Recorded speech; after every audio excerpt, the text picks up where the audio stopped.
Stephen King once wrote that nightmares exist outside of logic, and there's little fun to be had in explanations. They're antithetical to the poetry of fear. In a horror story, the victim keeps asking why, but there can be no explanation, and there shouldn't be one. The unanswered mystery is what stays with us the longest, and it's what we'll remember in the end. My name is Alan Wake. I'm a writer.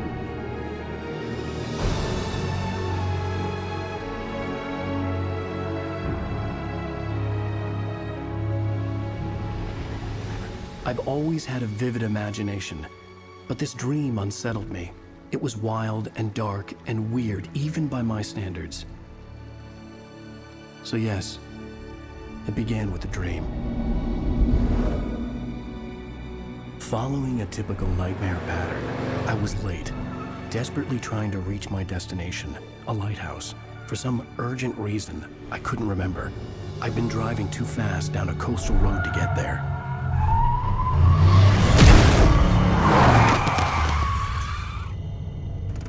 I'd seen the hitchhiker too late.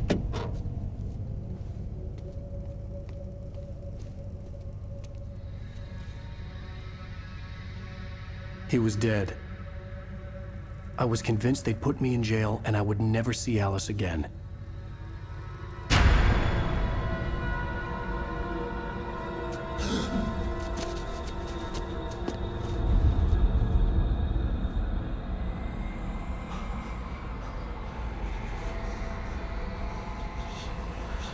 Suddenly, his body was gone.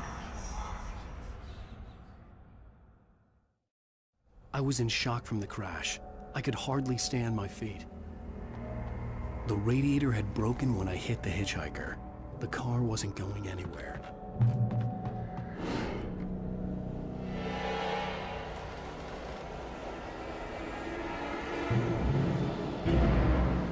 You don't even recognize me, do you, Ryder? You think you're God? You think you can just make up stuff? Play with people's lives and kill them when you think it adds to the drama?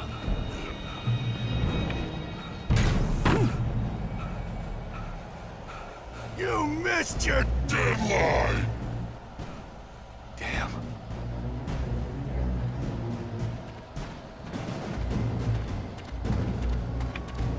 You can't stop me! How does it feel to die by the hands of your own creation?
Trapped. There was no way out.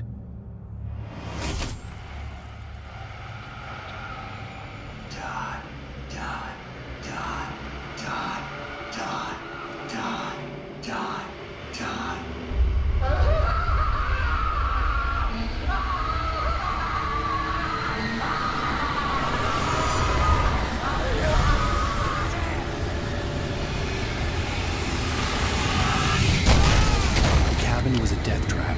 I had to get out.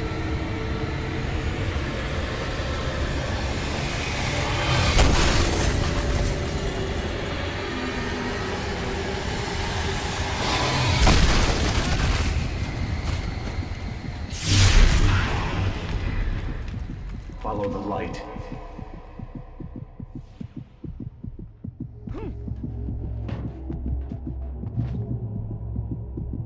You are hurt. You should go into the light. You are only safe there.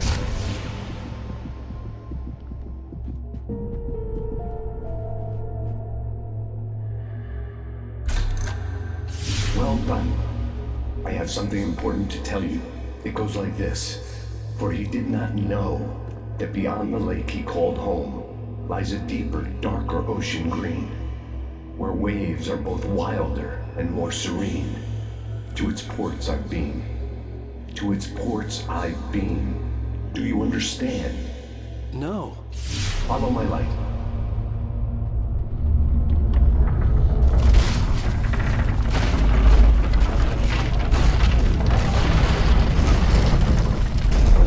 I entered your dream to teach you. The darkness is dangerous. It's sleeping now. When it feels you coming, it will wake up. There's no time. I can only show you the most important thing. The hitchhiker has been taken over by the dark presence. You can't hurt him now. The darkness protects him from all harm. Only light can drive the darkness away and make him vulnerable again. Here, take the light. Turn your flashlight toward him and burn the darkness away.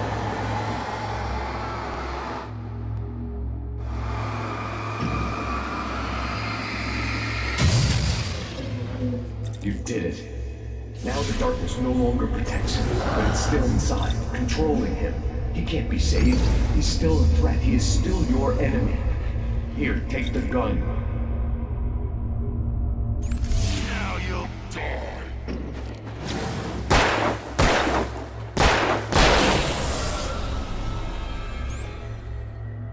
Good. You've done well. Remember what I've taught you. That is all. I will give you back your dream now. In the nightmare, a terrible darkness was taking over the world. The lighthouse was the last safe place on Earth. You made me this way, and now I'm gonna kill you. You're dead, just like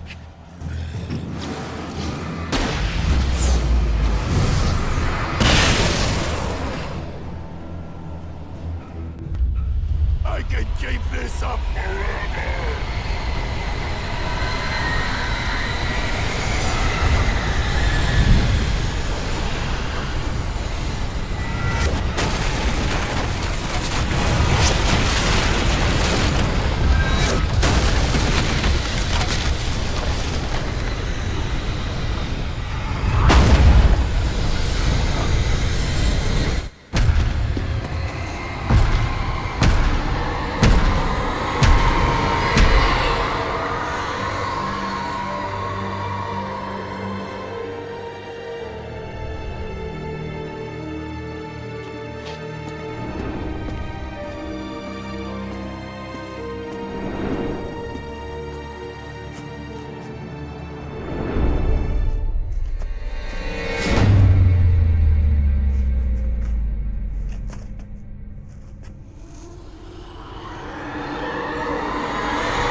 Baby, just another nightmare.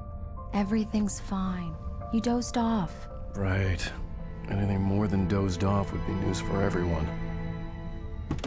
Cheer up, handsome. We're here.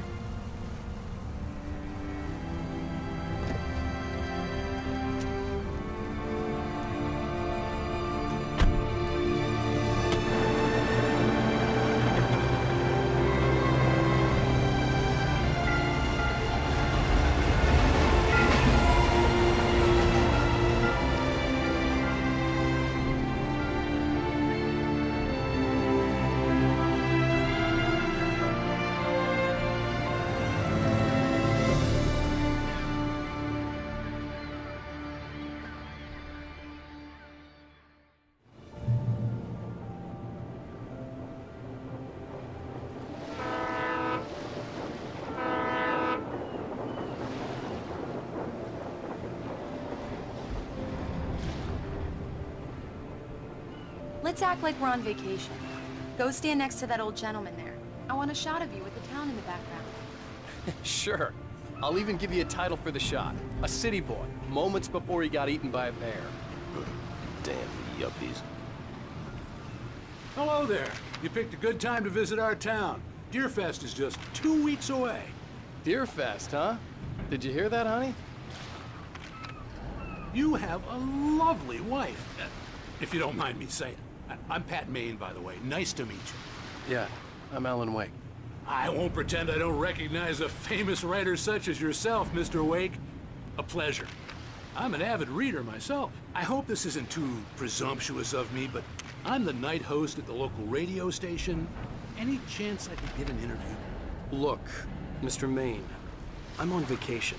In fact, I'd appreciate it if we could keep my being here just between the two of us. I'm sure you understand. Fair enough. You can trust me to be discreet. Not a hard man to track down if you change your mind, though. I hope you two have a lovely holiday.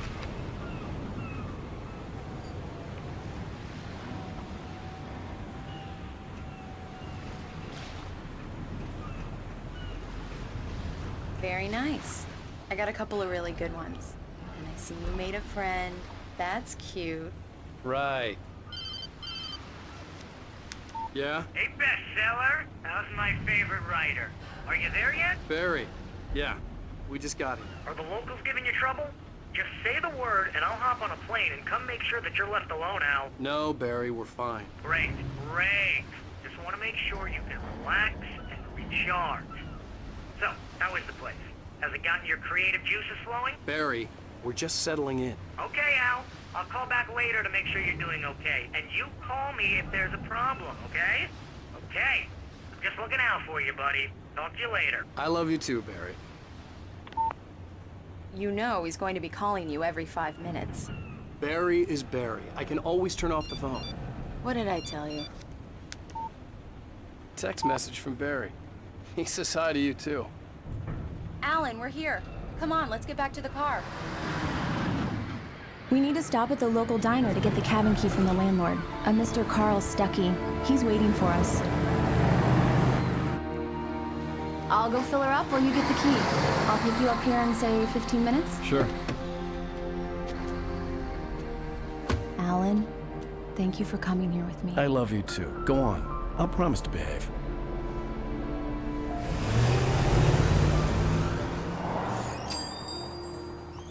I'd forgotten there were still places like this.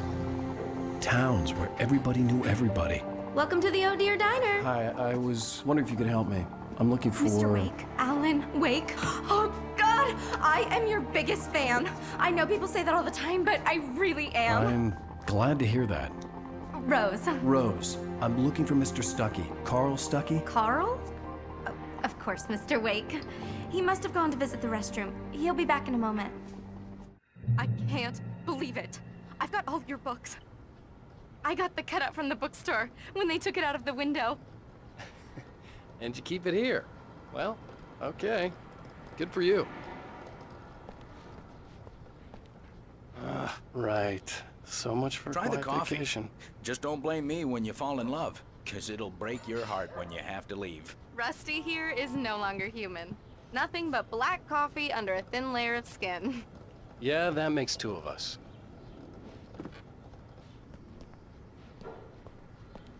Are you staying long, Do Mr. me a Wake? favor, Sonny. I could really use a tune right now. Coconut, number 6 in the jukebox.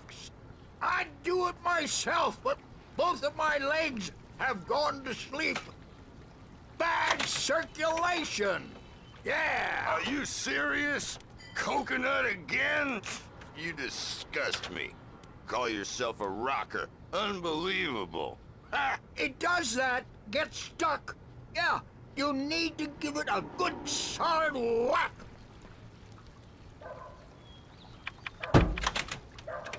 You put the lime in the coconut, drink them both up. Now that's what I'm talking about, yes!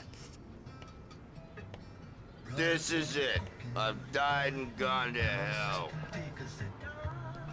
Don't go in there, young man. You can hurt yourself in the dark. I think I can handle it, ma'am. I didn't want to wait. I wanted to find You don't Stucky, wanna die, to get the do key you? and get out as soon as Worse. possible. The waitress was giving me a headache. He didn't Overeager fans listen. always did. Hello? Mr. Stucky? Carl couldn't make it. Unfortunately, he was taken ill. But I have the key for you and instructions on how to get to the lake. Okay. I wish you a good stay in my cabin. I'll come by later to check how you've settled in. And to meet your wife. I insist. Thanks. You got lucky this time, young man. You can hurt yourself in the dark. This really ought to be fixed, and then I must remind Sarah to change the lights at the station. It's been too long already. Even that sounds better than your singing. Are you all right? Splendid, splendid! Damn hernia. It swells up like a balloon if I lift anything heavier than a spoon. Yeah, splendid, splendid. It's been a long time, Tom. Good to see you. Hey, you wouldn't happen to have a bottle on you, would you, Tom? I wish. The Andersons, they're, local musicians.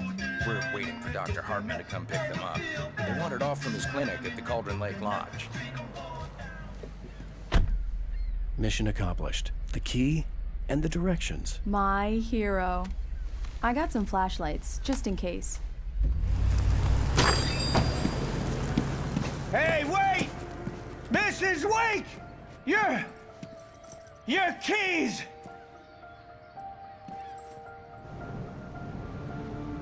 That diner was a real nut house.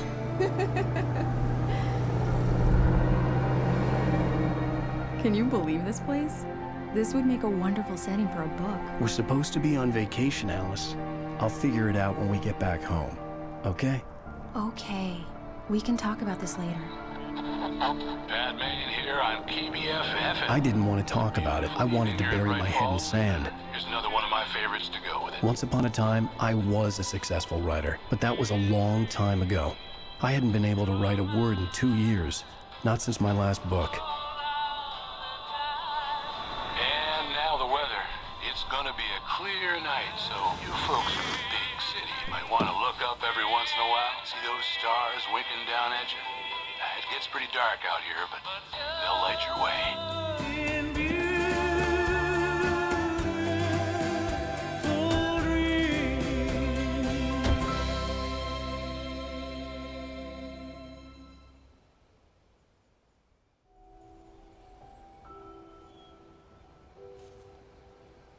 Wow. It's gorgeous, Alan. It's something, all right. Don't worry, honey. I'll get you inside safe and sound before it gets dark. And I've got the flashlight. I know. I'm okay. Alice had a phobia. The fear of darkness. I wanted to make sure we were inside with the lights on before sunset. An old generator had been connected to the power cable.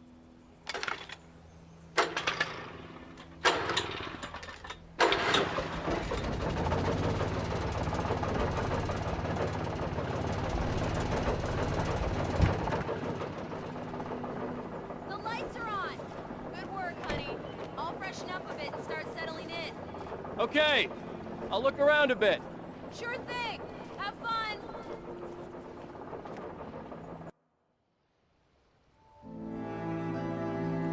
It was a beautiful place.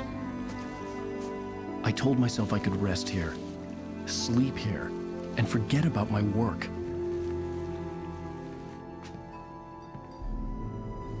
I thought we could be happy here. Alice? Honey?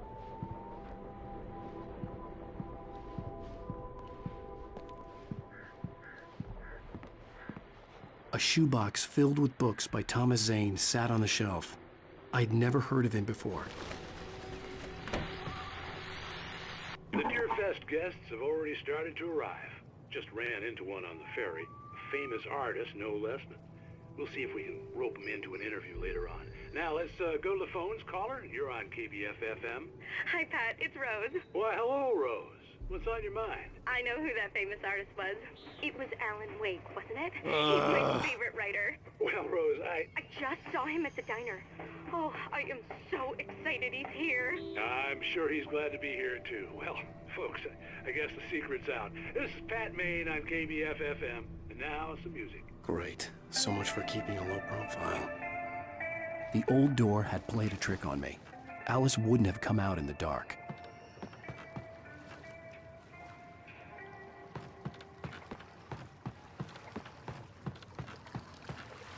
The water was black.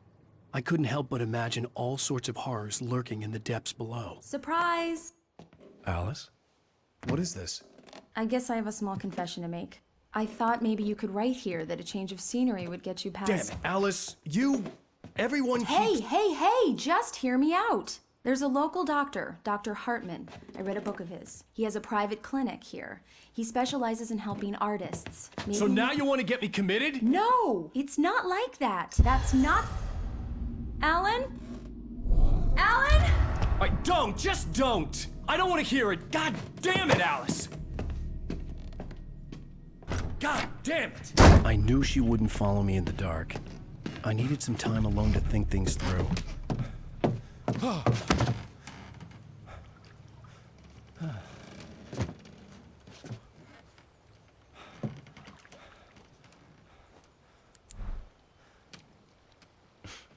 Damn it.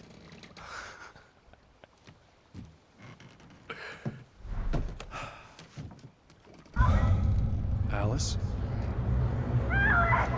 Alice? Alice! The cabin had gone dark. All the lights were out.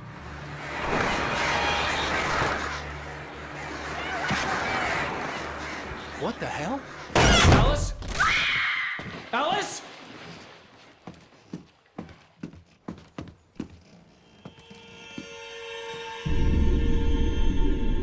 Oh no!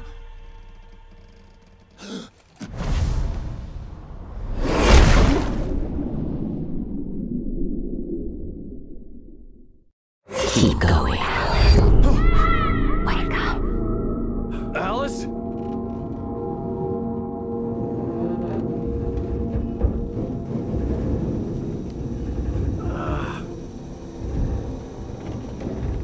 Waking up in the crashed car felt like I had woken from one nightmare and entered another. I couldn't remember how I got there. All I knew was that something terrible had happened to Alice.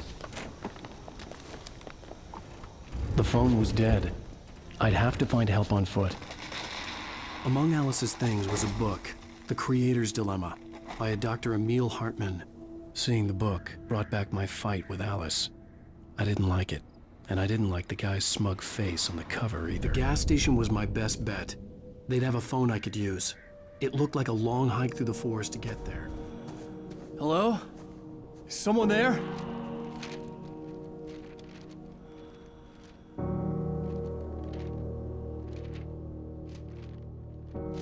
The loose sheets of paper were pages from a manuscript entitled Departure. That was the name I planned to use for the next novel I had never gotten started. I was named the author. I hadn't written it. I couldn't remember writing it. In the scene on the page, the hero was attacked by an axe murderer in the woods at night. Anybody there? Please, I've been in an accident. Anybody there? Please, I've been in an accident. Hey! Hey, you! Phil! There's been an accident. I need help. Deposit. I need to... Premium cabins for rent in... Brightfall. Oh, hell. Carl Stuckey. Pleased To meet you. Non-refundable reservation deposit required. Fair and square.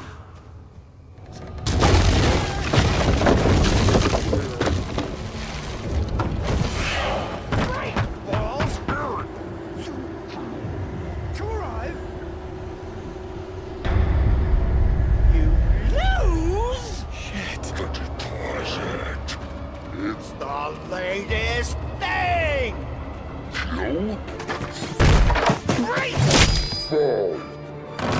I had to figure a way out of this. Any second now, and Stucky would be knocking on the door with his axe like Nicholson in The Shining.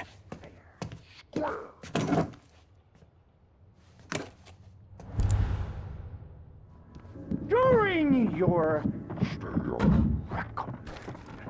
trying, it's the latest thing.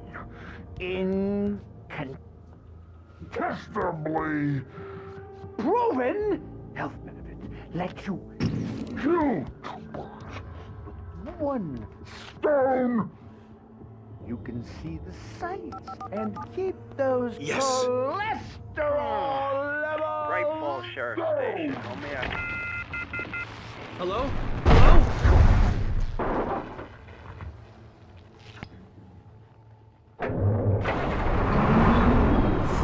This is bad.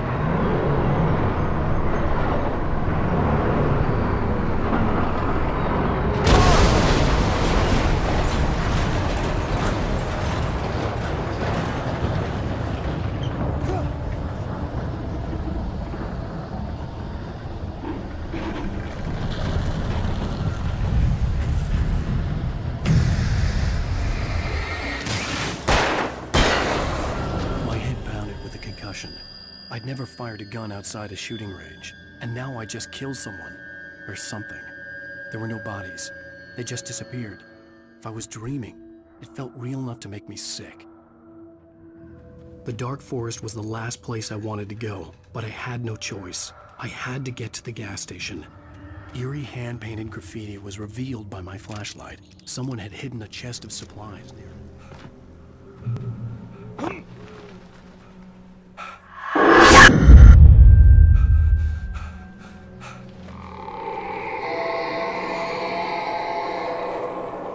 What the hell was that? When I saw the river below, something uncoiled itself inside my head. I realized that I'd have to find a way across. I didn't even want to look at the water. Well, I was just outside for a breath of fresh air, and what a night. I know most of you are probably in your beds by now, but if you're still up and around, take a moment. Step outside for a spell and breathe in deep. The weather is absolutely still. The sky is crystal clear. It's like the forest is quietly breathing along with you. As you listeners know, I'm a night owl, and it's on nights like this I wish I wasn't cooped up in the studio. Makes an old man like me wish I could just roam wild. But here I am, and who'd keep you company all night long if I weren't? It looks like I'm not the only one staying up late. Caller, you're on the air. Hey, Pat, it's Maurice Horton. Hello, Maurice. What are you up to? Well, I was just taking Toby on his walkies. Oh, isn't it beautiful out there? Sure, but Pat, the reason I called is that Toby heard something rustling in the undergrowth and took off after it, and I couldn't find it. Probably a rabbit. Sure. Toby loves rabbits. Well, sure. Anyway, I figured that, if anyone runs into Toby, they could grab him. My number's on his collar. And Toby's a friendly dog? Toby loves people. Usually he comes back, but we were pretty far from home, and it sounds like he went pretty wild there. Great dog, but he's just too dumb for his own good. Well, Maurice, it's out there now. Hope Toby comes home soon. Yeah, thanks, Pat. You have a good night now. Science. It bestows immortality on those who advance it to elevate all of mankind. Newton, Einstein, Sagan, princes among men. But the price for such a legacy is steep indeed. In Night Springs. Tonight's episode, a quantum suicide. If our lives are already written, it would take a courageous man to change the script. Having called a press conference, Dr. Barclay Colvin is about to demonstrate that very courage. Ladies and gentlemen of the press, I am Dr. Barclay Colvin, and I'm glad so many of you could join me here at the Moorcock Institute. Tonight, I'm going to give a practical demonstration of the many worlds interpretation. As you can see, this is a loaded 9mm pistol. It shall be part of a thought experiment. And now, a real experiment, known as a quantum suicide. Did he say suicide? Is that a real gun? He's kidding, right? Please, please, stay calm. There is no risk. Observe what occurs when I place the weapon against my own forehead. Now, you might think this round is merely a dud. Not so. Observe the flower pot. And yet, I myself cannot be harmed with this gun. With each pull of the trigger, 2 new realities branch off. One in which the weapon didn't fire, and one where it did. With my machine here, I have ensured that this reality is always the former. I have bestowed upon myself quantum immortality. Under no circumstances can this gun kill me. So wait. What you're saying is that every time you pull the trigger, in another reality, you die? Yes, of course, but that's completely trivial. There's an infinite number of things that could happen at any moment, and they always do happen somewhere. The point is, this one thing did not happen here. You're insane, Colvin. Insane? Insane? Hey, was this thing supposed to be plugged in? I stumbled on it. You fools! Gaze upon quantum immortality.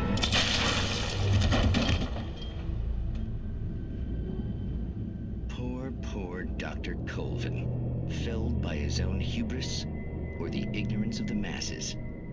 Perhaps he should have left the crate unopened, the decaying atom unobserved. Curiosity often kills the cat. In Night Springs.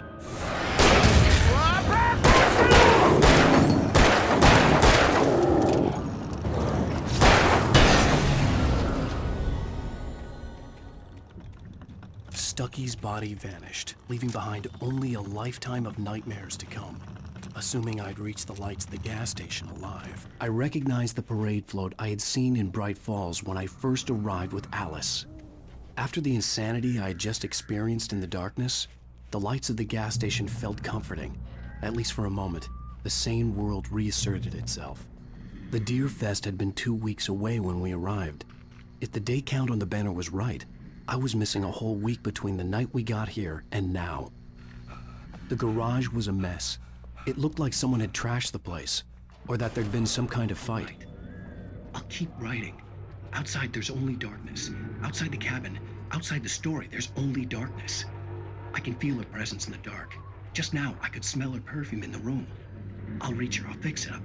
I'll bring her back. The story will come true. If I stop, she's lost. I don't believe this. It'd been me on the TV, talking crazy. Was I losing my mind? Braight-Fålls Sheriff Station.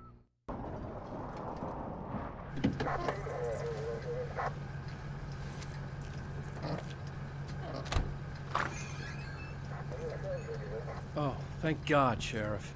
Sheriff Sarah Breaker, you are... I'm Alan Wake, but listen, I was in a car crash. My wife, Alice, she's missing. Calm down, Mr. Wake. We were staying in a cabin on the island, on Cauldron Lake. There's no island on Cauldron Lake, not since the big eruption in the 70s. Please, I can take you there, okay? You look like you've taken a pretty bad knock to the head. Are you okay? Listen. We'll figure this out. Please get in the car. We'll swing by the lake and then we'll go to the station, okay? Mr. Wake, have you seen Stucky, the guy who owns this place? I realized I couldn't tell her what had happened in the forest. She wouldn't have believed me, and then she wouldn't have helped me with Alice.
I'm home.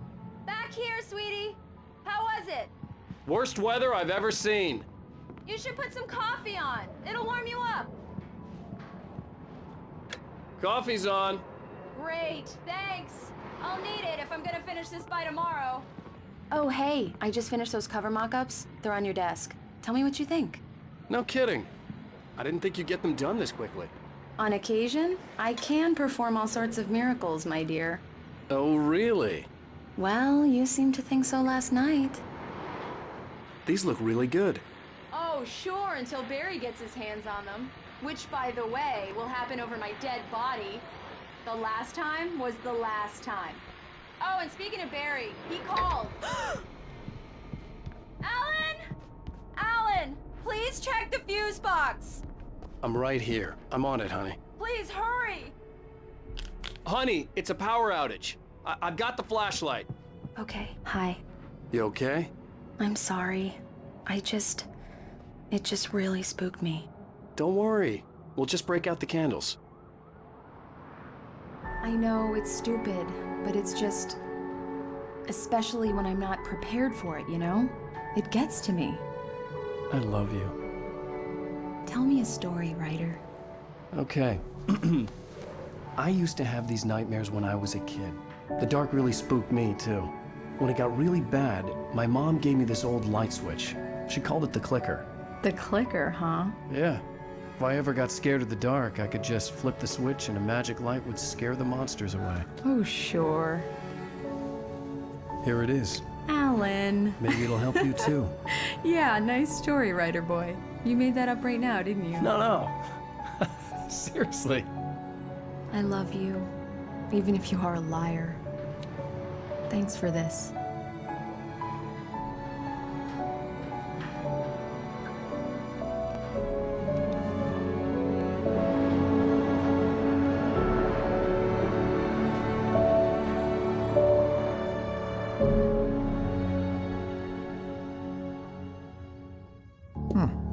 How do you feel, Mr. Wake? Any nausea, disorientation, anything like that? Mr. Wake, how are you feeling? I'm okay. My head's fine. I had to lie about my headache and memory loss. He'd send me to a hospital for tests. I couldn't leave without Alice. Very well. I don't think you have a concussion, but you've obviously been through quite a shock. You should take it easy for a couple of days. Thanks. Well then, Mr. Wake, we're done here. If the pain gets any worse or you experience any other symptoms, you should come see me. I'll let you get on with it then. Sarah, Sheriff Breaker, is waiting for you. She's very good at her job. I'm sure she can locate your wife in no time. Doc Nelson was the image of a small-town doctor. Sheriff Breaker had called him to the station to take a look at the cut in my head. I'm sorry you had to cut your morning fishing short for this, Doc. Oh, she's a beauty, ain't she? Not the biggest I ever caught, if you can believe that coming from an old fisherman like me, but she's right up there. Now, she's a largemouth bass, which is what you're after if you prefer a lure. Now, if you want either trout or salmon, on the other hand, then it's fly fishing for you. Mr. Wake, the sheriff is waiting for you in her office down the corridor. That was Cynthia Weaver. I guess you can Alice call was her the missing. town eccentric. I needed help to find her. I wasn't ready to leave. Newspaper, but she's focused on, other things these days. She'd fit right in where I come from. As you can see, she's a little obsessed with maintaining the light bulbs of the whole town, refuses to step on shadows, things like that. Yeah, it's Mulligan here. I'm at Stucky's gas station with Thornton. There's no sign of him. Over. Wait. Yeah, this is Thornton. Look, we've located the parade float. It's here. That's some good news, right? Stucky was supposed to be driving it at the rehearsals today. Over. Oh, give me that. Mulligan here. Looks like someone really thrashed the garage. Over. Okay, roger that, guys. Keep looking for Stucky. Jane's out. Come in, Mr. Wake. Your phone's on the desk. The battery was dead. It's charged now. Have you started looking for my wife yet? My men are already on it. Now, can you tell me what happened? I'm not sure. I can't remember. We were arguing. I walked out of the cabin. The cabin on Cauldron Lake? How did you end up at Stucky's gas station? I wanted to tell her what had happened last night, but I couldn't. She'd lock me up. Excuse me, I need to take this. Hello? Alan, please help me. Alice? Stop talking to the law. You'll do exactly what I say if you ever want to see your wife again. Who is this? Go to the back lot. There's a hole in the fence on the left. Look inside the junker. I left a little something there to convince you we're all on the same page here. After you ditch the cops, you're gonna meet me in Elderwood National Park. There's a spot called Lover's Peak. Midnight. Mr. Wake, can I help you with anything? Don't do nothing stupid, pal. We're watching you. I need to get some air. The sheriff said I could go out back. Of course, Mr. Wake. You can get there through the cell corridor. Hey, mister! Hey, can you turn the lights on? The deputies, they don't understand. They won't listen to me. I need it to be bright in here. Thank you, man, thank you. Hey, you're all right.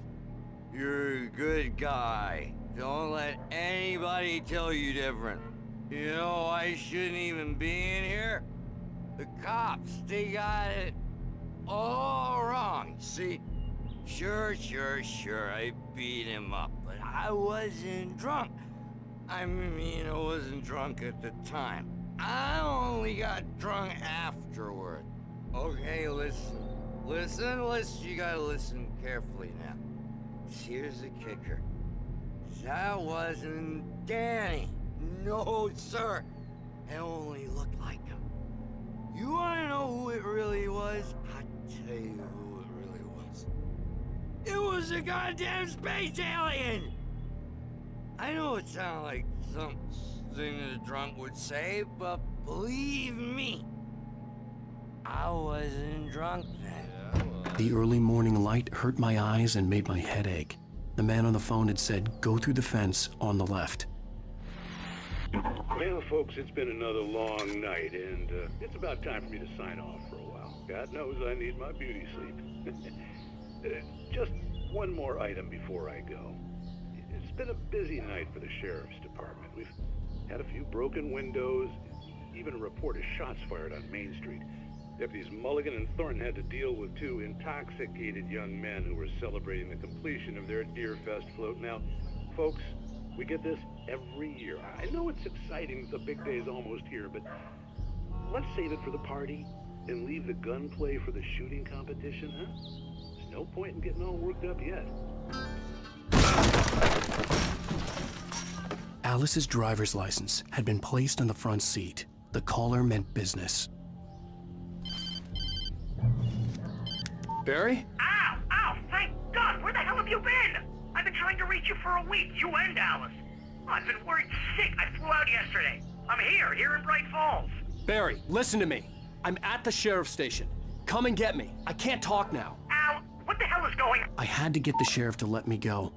I needed to get to Elderwood National Park to meet Alice's kidnappers. A writer is a light that reveals the world of his story from darkness, shapes it from nothingness. The way a sculptor carves a statue from a block of granite. If I stop, the world I'm making dies. Darkness will reclaim it. It's a long, hard journey into the dark. Alice's life is at stake, but I can't think about that, or I'll lose it. The dread lingers at the edge of perception. I'll push on. Anything is possible here. I'll write the story. I'll save her. Marvelous, Sarah. I just wanted to settle all the damage the Anderson brothers might have inadvertently caused on their recent and regrettable little outing. They are not accountable for their actions, of course. Are you feeling any better, Mr. Wake? I'd like to leave. Am I free to go? Well, we still need to talk about... Am I under arrest? No, of course not. But I need to know where you'll be staying so I can get in touch with you. I'd avoid the motel. The Majestic is known for its roaches. The cabins at Elderwood are pretty nice, though. That sounds perfect. I'm Dr. Emil Hartman. I'd like to invite you to stay at Cauldron Lake Lodge. Did you talk to my wife? I had the pleasure of discussing your situation with her on several occasions. Did you set something up with her? I invited her here. My clinic is a place where... Oh! Hey! Oh, my! take it easy. Hey, nobody move. Get your hands off of my client. Who are you? I'm Barry Wheeler, his agent. If you have business with Mr. Wake, you talk to me. You yokels won't know what hit you once I sick my lawyers on your asses. No harm done, Sarah. I'm all right. I don't want to press charges. Mr. Wake, my offer still stands. Get me out of here. What the hell was that about, Al? We don't need a replay of that thing with the paparazzi. I thought they were gonna lock you up.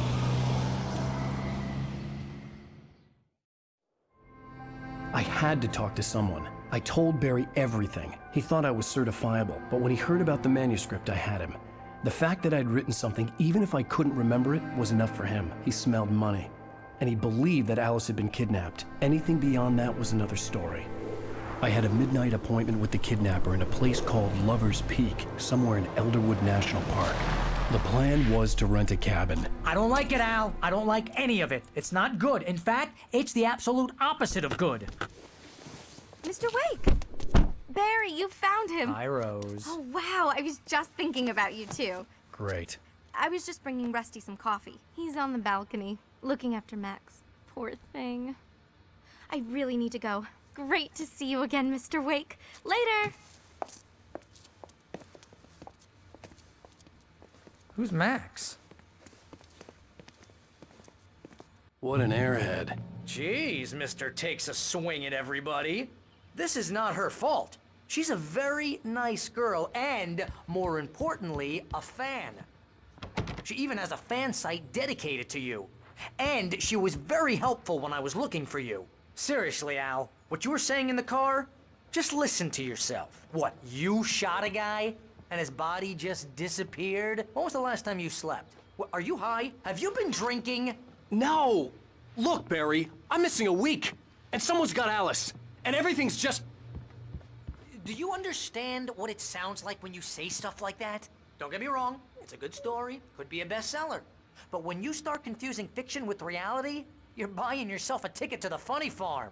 Wait here. Easy there, boy. I'm almost done.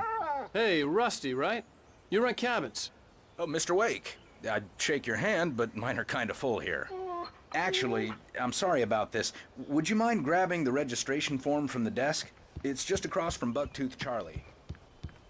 Seriously, Al, you can't just go and meet a kidnapper.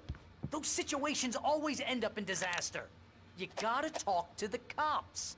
She's my wife, and it's my call. Can we talk about this later? No, this whole thing... Listen, you hit your head. I mean, geez, Al, come on. You gotta understand how crazy all this sounds. If you're trying to pull a joke on me, freak me out, it's working. Ha ha, let's have a laugh on Barry. Well, you had me going there real funny, Al. You can quit it now. I think this is the form you wanted. And here are the keys. Okay, you're all set, Mr. Wake. Glad to have you staying here. Thanks. Can you tell me how to get to Lover's Peak?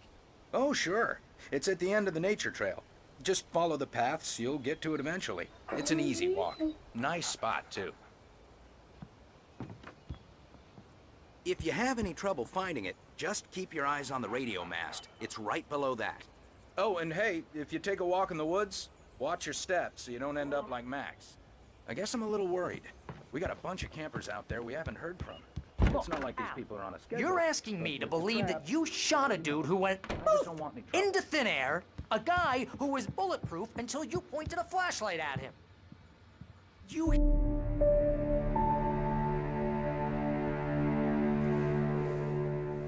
That's just crazy talk, Al. Al? Al? We should go to the sheriff or call the FBI. Damn it, Barry, they'll kill her! This is not a goddamn debate, Barry. I'm going to Lover's Peak. He said to come alone. Okay then. I understand. You're my best friend and I'm worried that you're not right in the head. Tell me what to do to help and I'll do it. You stay here, and if I'm not back by morning, call the cavalry.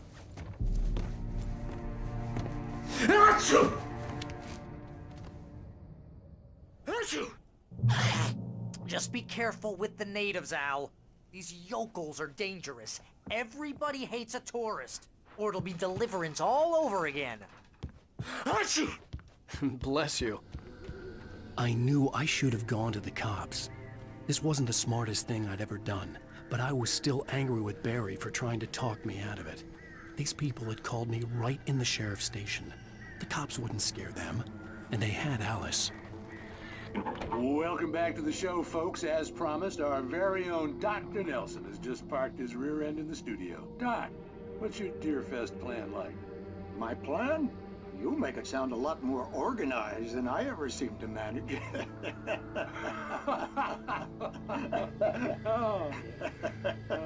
No plan, really, just taking the atmosphere. I'm getting a little too rickety to do much more than that, you know.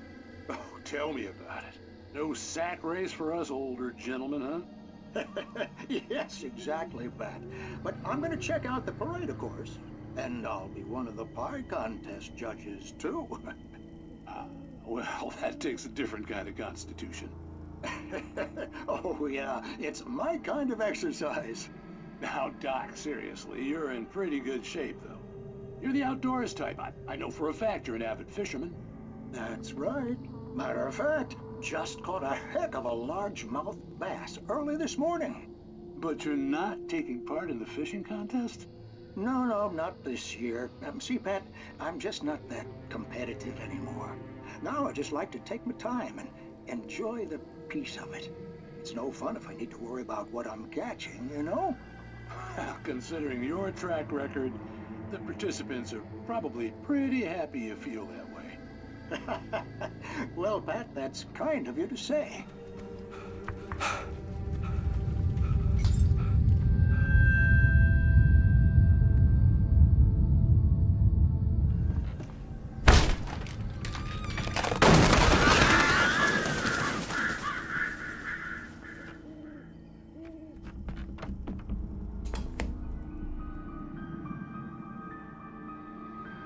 Crime and punishment.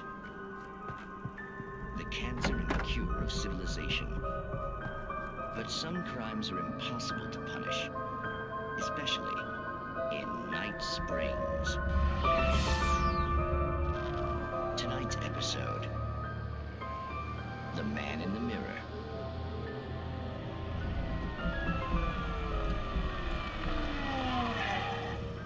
He's inside, Agent. He's a weird one. So, you're confessing to killing that guy, huh? Why? Had it coming? Yeah, but why would you do that? I mean, you're a nice guy. Normal. Took a kid to a soccer game. So how come at the game, you pick a guy and, quoting from the arresting officer's report here, assault the victim's head area repeatedly with the weapon of choice being a pair of bare fists? Wow, that sentence really flows, huh? Maybe you're not the literary type. Okay, so you mess him up. But why? Who was that guy? We couldn't ID him. Why would a guy like you do him like that? I didn't like his face? Well, you must have hated it, because you really went to town there. I mean, there's no way to tell what he looked like. No ID on him either. That must be difficult. But then we ran the fingerprints. Got a match. Your prints. Identical. Huh, how about that? Your son said you were wearing a white shirt when you took him to the game. But the white shirt is on the dead guy. It's plenty red now. You won't get away with this. Do you really think that's in any way relevant to me? I had plenty of time to talk to my boy before the cops arrived, you know? He won't stop screaming, am I right? You think he's ever gonna be okay? I left my mark. Believe me. You bastard. What? You gonna shoot me? What's the point? I'm going to prison. You got me.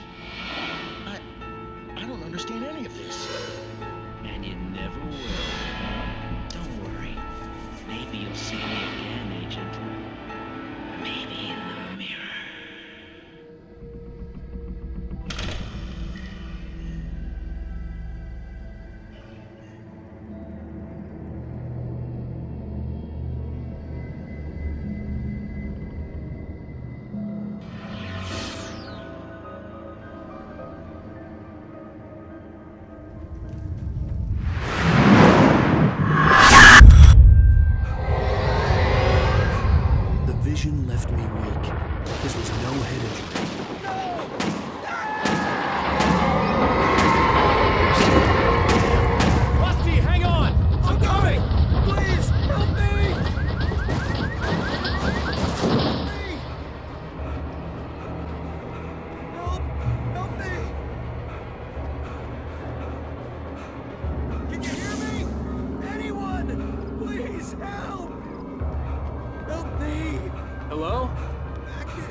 here! Hey! Please help! Mr. Wake? Oh, hell. It happened just the way it was on that page. I found. Came true. It knew. So dark. It'll come back for me. You must... The lights. In the office. I have the key. Okay, Rusty. Hang on. I'll be right back. Whatever did this couldn't be far. Rusty had found a page from the manuscript. It would help me understand what had happened. The only way to make sure that Rusty was safe was to get the power running and the lights back on. I was too late. Someone had destroyed the circuit breaker. There was no way to get the lights back on. Rusty! Rusty! Interrupting licenses.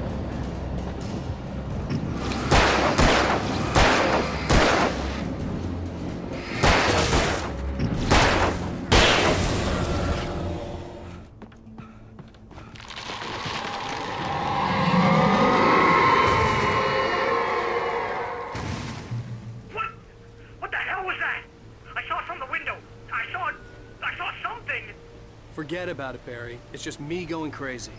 Oh, jeez. Oh, jeez. You're not crazy.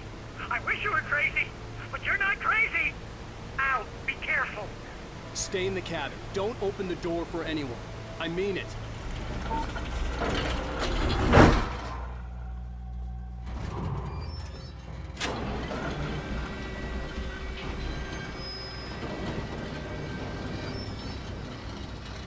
Shit.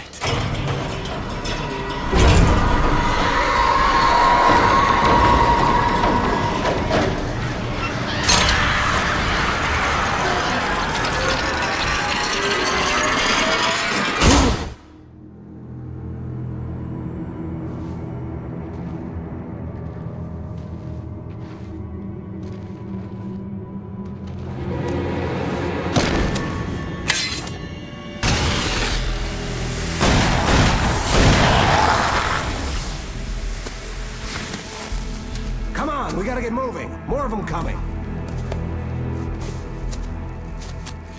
That flashlight's kid stuff. The flares will keep the bastards away.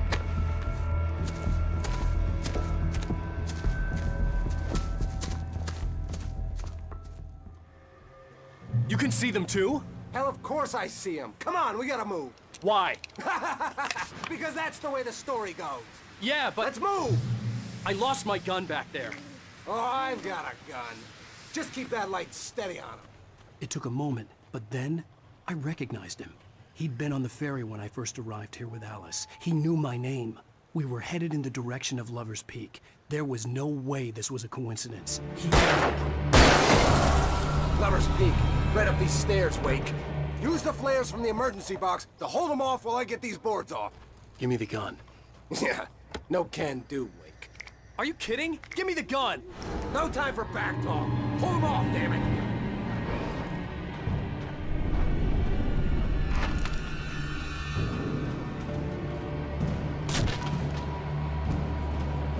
Just a little longer. Scare them off. Let's cut the act now. Where's my wife? I knew you were gonna say that. I read it all before. You're a hell of a writer. Congratulations. You're gonna bring about something glorious and terrible once we get you some proper editorial control. What the hell are you talking about?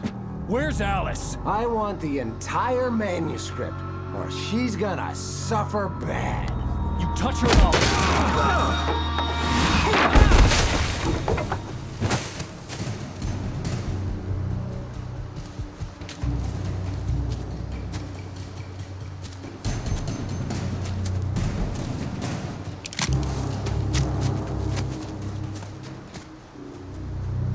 No! Come back here! I swear I'll kill you if you hurt Alice! Do you hear me? Come back here! He had Alice, and he wanted the manuscript because he thought it held some magical power. but I had no manuscript to give him. I had to get back to Barry and figure out my next move. I had heard the plane fall. It made no sense. It was clear that it had just fallen here, but it was very old and obviously hadn't flown in decades. Looking at it sent a shiver down my spine. Occupation.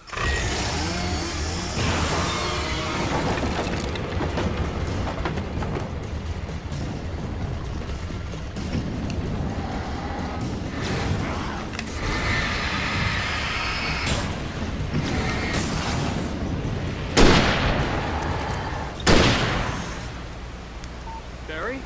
Ow! The porch is covered with birds. They've got all Hitchcock on me. Stay out of sight. I'm on my way. Don't open the door. What, are they crazy? Stay hidden. I'll be there soon. Just make sure you keep the lights on. A story is not a machine that does what you tell it. A story is a beast with a life of its own. You can create it, shape it, but as the story grows, it starts wanting things of its own. Change one thing and you set off a chain reaction of events that spreads through the whole thing. The characters have to be true to themselves. The events need to follow a logic that fits the story. A single flaw and the magic is gone. The story dies. Alice dies.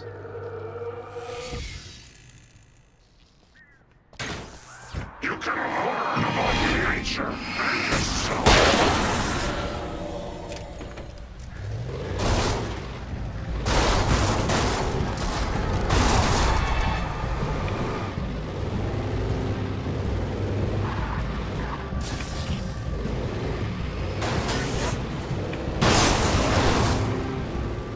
Kidnapper. You son of a bitch! Where's my wife? Enough horseplay, Wake. You deliver the manuscript, and you can have your woman back. Simple as that. I don't... Listen. I'm gonna need time to finish it. I still need to write the ending. I need a week. It's not done? I need a week. 2 days. The old Braight-Fall's coal mine is nearby. You can find it easy, city boy. The main building, there at noon. You bring the manuscript, you'll get your wife. If not, well, get me? Yes, I get you.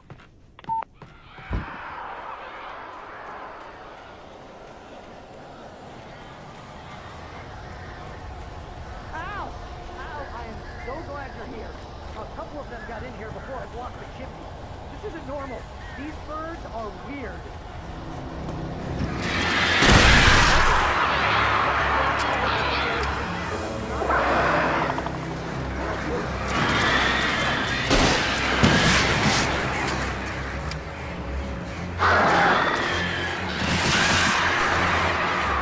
Hey, Al. I'm sorry for thinking you were having a psychotic episode, man. I sent Barry to the town to ask around about a man fitting the kidnapper's description. He'd go through the archives of the local paper. Perhaps he could learn something. Anything about the island and the cabin that had disappeared. The man wanted a manuscript. I had to try to write him one to get Alice back.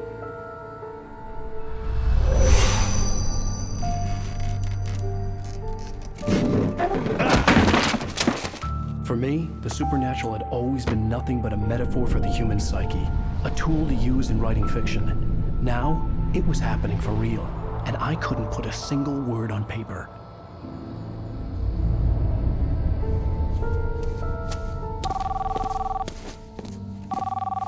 Barry Wheeler speaking. This is Rose. Rose? I found Mr. Wake's pages. Oh, you sweet, brilliant girl. Could you and Mr. Wake come get them? I live in the trailer park outside the town. We'll be there in less than an hour. Bye now. See you soon. Have a great day. Hope you come back soon. Welcome to the older brother. Good.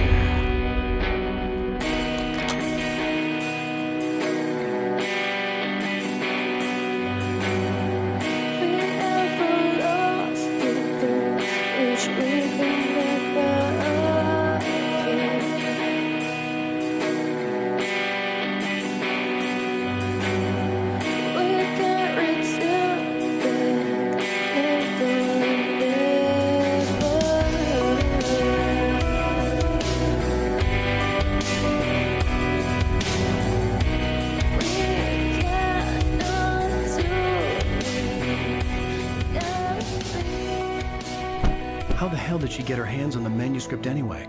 I don't know. She's resourceful. I told you you were too hard on her. Listen, I found out all sorts of interesting stuff while I was digging around. Yeah. Mr. Wake, it's Sheriff Breaker. We have an FBI agent here, Agent Nightingale. FBI? He's anxious to see you. You'd better come to the station.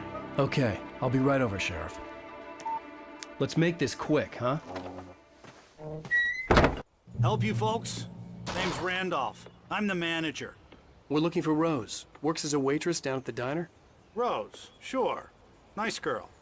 Who wants to know? I'm Alan Wake. The writer, huh? I heard on the radio you were visiting. Well, I'll show you her trailer. That Rose, she's a nice girl. Always pays her rent on time. As I was saying, Al, I found all sorts of weird stuff from the local newspaper's archives. This place is crazy. Disappearances, mysterious deaths, urban legends come true, and get this, most of this stuff takes place around Cauldron Lake. Well, you ain't wrong, mister. The Indians thought the lake was a doorway to the underworld. I'm the God-fearing type myself. I don't hold with that sort of thing. Yeah, okay. Anyway, there was an island there owned by a guy called Thomas Zane. Now, some of the articles I found about him make him out to be a famous writer, but I ran a bunch of searches, couldn't find a single thing he wrote. Zane was heavily into diving, so much so that the place came to be called Diver's Isle. But the volcano under the lake erupted in 1970, and Zane went down with the island. It gets better. A local girl, Barbara Jagger, drowned in Cauldron Lake just a week earlier. They were lovers. Sure, Jagger's a local spook story. The Scratching Hag comes for you in the dark. Childish stuff like that. Anyway, Al, I'm just getting to the best part. All of the articles about this stuff were written by Cynthia Weaver. I asked around, and she's that crazy bag lady you met. What, the lamp lady? She can be a little loopy, but she's not homeless or anything. Yeah, anyway, she knew both Jagger and Zane before they both died, and she had some kind of a breakdown.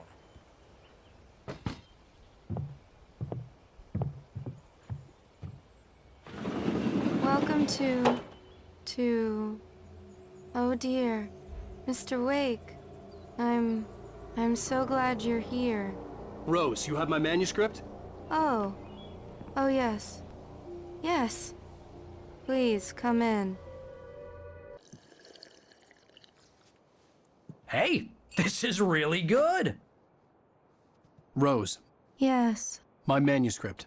I really need it. I understand.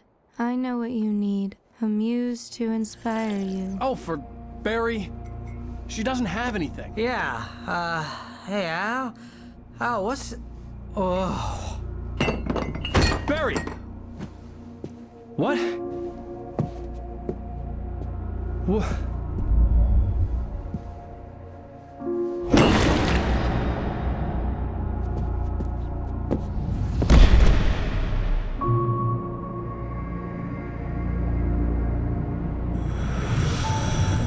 It's coming for you, hiding in my barber's skin. I'm too weak to stop it. You must turn the lights on. I promised I'd come visit you and your lovely wife. You must finish what you started. I insist. You must turn the lights on. Turn the light on. Back to work, boy.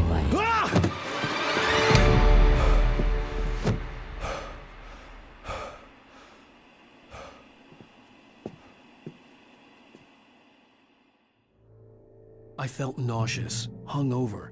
Only anger kept me going. I can't tell reality from dream anymore, but it seems I have an imaginary editor to help me. She's an old woman in a funeral dress. I call her Barbara Jagger. She's very strict. I'm writing faster and faster. My manuscript is being heavily revised. The edits are getting very aggressive, and each day there's less of me and more of her. I hate it, but I know she's right. She promises me I can save Alice this way. She knows more of this than I do. About the complex incantation I'm attempting. About this place. She's worked with another writer under similar circumstances, Thomas Zane. The genre of the story seems to be shifting. It's turning into a horror story. I'm getting close. I can feel it. Rose took a day from me. I had less than 12 hours left to meet the kidnapper. All I could do was get Barry into the car, work something out once I got on the road. Welcome to the Oh Dear Diner. What can I get you today? Coffee? I couldn't work up much hate for Rose. Something had used her to get to me and left its mark. First refill is free. Milk and sugar on the counter there. Would you like to hear today's specials? Thank you. A nice day. Come back soon.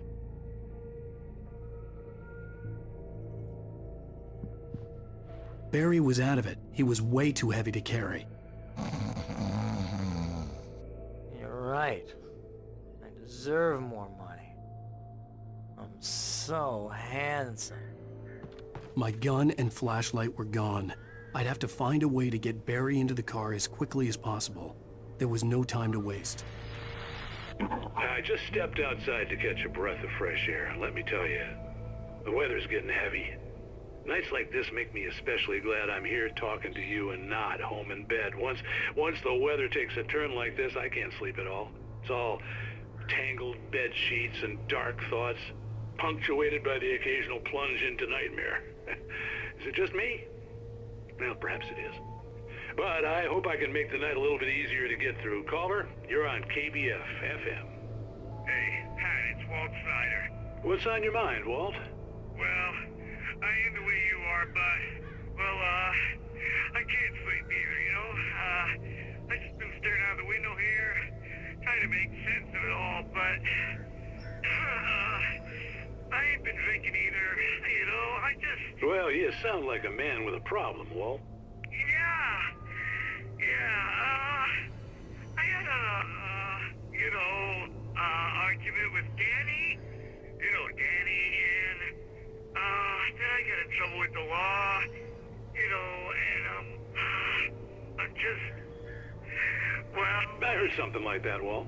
Yeah, well, you know, Danny's my best friend, and, they let me out on bail today, and now I'm just alone here at the window, you know, waiting, man, and there's something in the air tonight, man. I was just outside looking up at the sky above our broadcast tower thinking the same thing. What are you waiting for, Walt? I don't know. You know, something's gonna happen. You know, I think I better go. Well, Walt, maybe... No, thanks, Pat.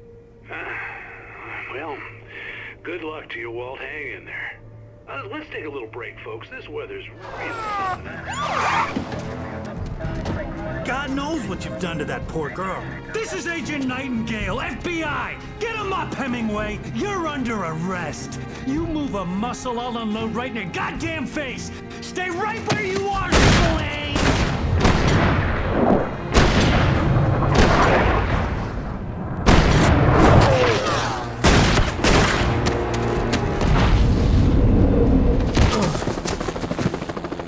What are you? I'm standing right here, you goddamn maniac!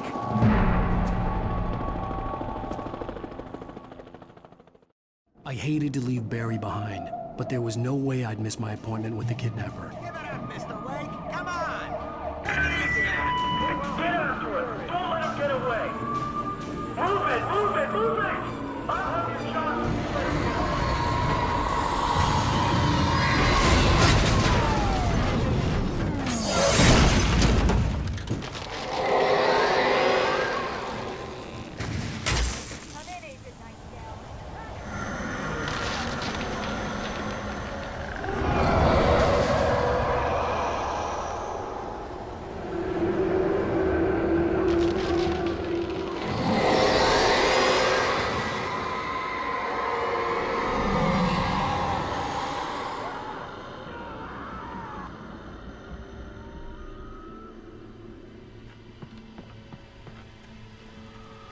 This horror was everywhere I went, circling me. The cops didn't stand a chance. They were after a writer. not a monster. I've lost contact with most of the men you assigned to me. It's Wake's doing. Wait, are you seriously telling me that geek writer just took out my deputies? Are you kidding? I mean, have you seen this guy? He wears a tweed jacket. Over. He's the guy we're chasing. If it's not him, who then? Bigfoot? Over. I don't know yet, but I'm not in the habit of jumping to conclusions. That tends to come back and bite you in the ass.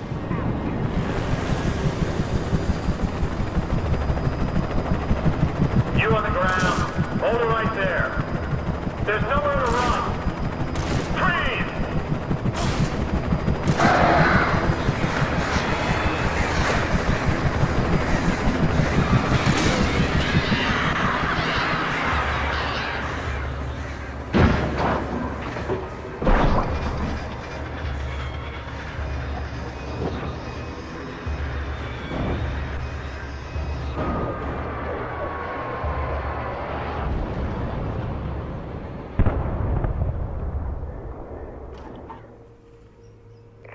This is James. Mulligan, Thornton, come in. Over. Thornton here. James, we got both Wheeler and Rose in custody. They didn't put up a fight or anything. Why, they were... Hey, Mulligan, what are you... Come on. Sit down and give me that. James, Mulligan here. Over. Go ahead, Mulligan. Over. We got Wheeler and Rose here. Wheeler's drunk or hopped up on something. Speaking of which, that Fed had a pretty distinctive whiff of Otis Scotch about him, if you know what I mean. Over. I don't have anything on that, Deputy Mulligan. Over. Well, whatever. Anyway, Rose is just being plain weird here. You better get Doc in to take a look at both. Over. Gotcha. You better get them here quickly. The, Fed's gonna want to interview Wheeler. Over. Oh, yeah, I'll bet he does. Looks like they have a lot in common. Mulligan out. I imagined that the broadcast tower in the distance was part of the local radio station. Maine seemed like a decent guy. Perhaps he could give me directions to the coal mine.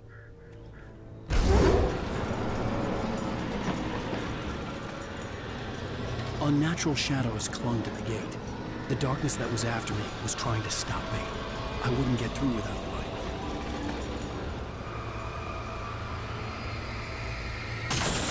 And here's another call. You're on KBF-FM with Pat Maine. It's Milt Peabody, Pat. What's on your mind, Milt? Well, I live near the trailer park, Pat, and there's a big ruckus going on over there. Well, that's just up the road from me, too. What's going on, do you know? I don't know, but there's a bunch of police cars there, lots of sirens, a helicopter buzzing around, and I think I heard some gunshots. Gunshots? Yes, sir, like from a pistol. So can you find out what's going on? Because it's just next door and they're popping off guns there. They're still shooting? No, it was maybe 10, 15 minutes ago. It sounds serious, Pat. I'm telling you, it don't sound like no party. Well, I'm certainly going to give the station a call, Milt. Okay. You'll hear it here as soon as I hear from them. Okay, thanks. Oh, here's a little surprise. The famous writer Alan Wake just walked in. Folks, I'm going to see if I can talk him into an interview. Come on in, Mr. Wake. Oh, I'm so glad you could find the time to do this, Mr. Wake. Nowhere to run now, Dan Brown. You back away from me. Don't hurt. Whoa. Everyone calm down. Put the gun down. We're all friends here, right? Cool your jets, Nightingale. We got him. What the hell's the matter with you? There's a civilian in there.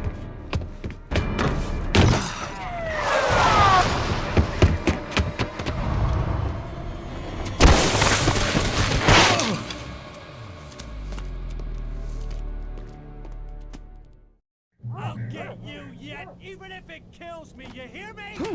You hear me, H.P. Lovecraft? I had fallen off so many cliffs it was ridiculous. That's what you get for naming a book The Sudden Stop. It was probably good I hadn't had the chance to tell Maine where I was going. I'd have to lose the cops and find my own way to the mine. Hello? The most stubborn man I've ever met. Alice? Alice? Alan, I'm so afraid. He keeps me in the dark. Please help me. I look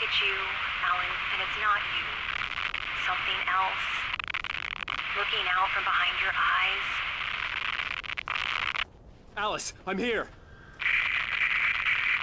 I'm so alone here. It's all gonna go to hell. You need to be careful. Cooperate.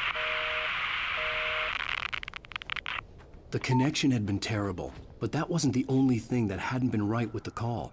She sounded wrong somehow, but she had called me.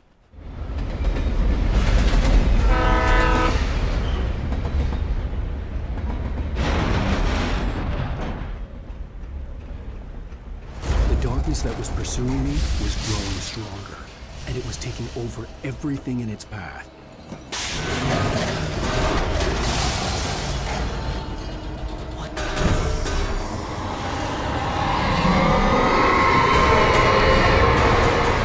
As a teenager, just starting to get interested in writing, Stephen King had been a source of inspiration to me. I thought about all the inanimate objects that had come to life in his books. No one is safe in a good horror story. Certainly not the protagonist. That's what makes them fun. This was anything but. The darkness could possess anything, and it was getting closer.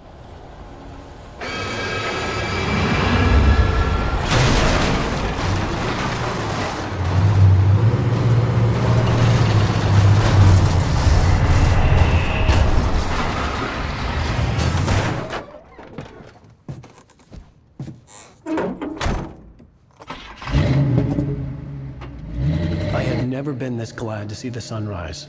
I had a couple of hours to get to the coal mine.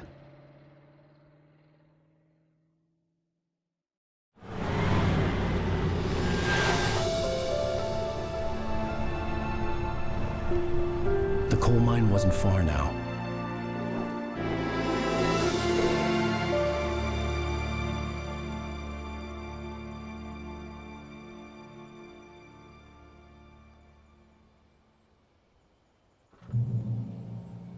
Today, I would meet the kidnapper, and he would give me Alice. I wouldn't give him any other choice. A drowning man will clutch at a straw. This is Pat Main, and you're listening to KBF-FM. Folks, I want to apologize for kind of abandoning you to that looping music track last night, but I was detained. You see, I encountered a big-shot G-man with an itchy trigger finger who could use a lesson in manners and a boot in the ass. Not necessarily in that order, either. Now, folks, I know I'm not being very informative here, and I apologize for that. I really should just keep quiet, but I'm just so peeved right now, because some people just shouldn't be carrying badges. And I'm just glad that our Sheriff Breaker was there to straighten things out. And if someone I met last night is listening, let me just say, I'm sorry if my mouth got you in trouble. I'm pretty sure you're not the bad guy here. Godspeed, son. I hope you know what you're doing. Now, on a lighter note, I'll be talking to Dr. Nelson all morning. But first, a little music.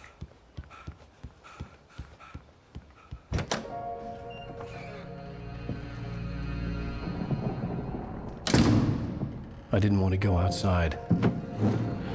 Cops had to be looking for me. The noon sun turned the place into a sauna. The day dragged on. Different scenarios ran through my mind. Ways of how I'd torture the kidnapper to get Alice back. Or the different horrible things he could have done to her. I imagined her dead. I had no way of knowing she was still alive. It was killing me. I was running on blind hope. It was all a waste of time. The bastard never showed up.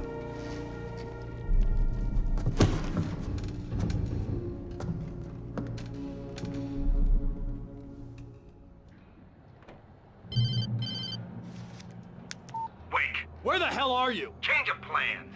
You know where Mirror Peak is? It's a big mountain north of where you are. You follow the path from the mine, you can't miss it. There's a lookout point there. I'll be waiting.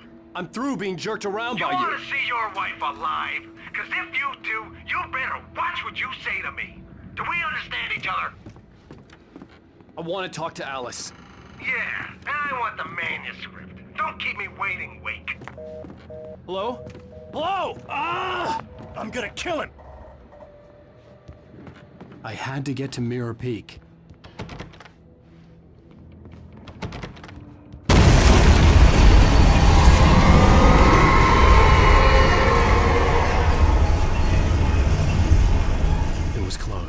maybe closer than ever before. I had a real plan. I was going to give the kidnapper all the manuscript pages I had for Alice. If that wasn't enough, I'd hold him at gunpoint and make him talk.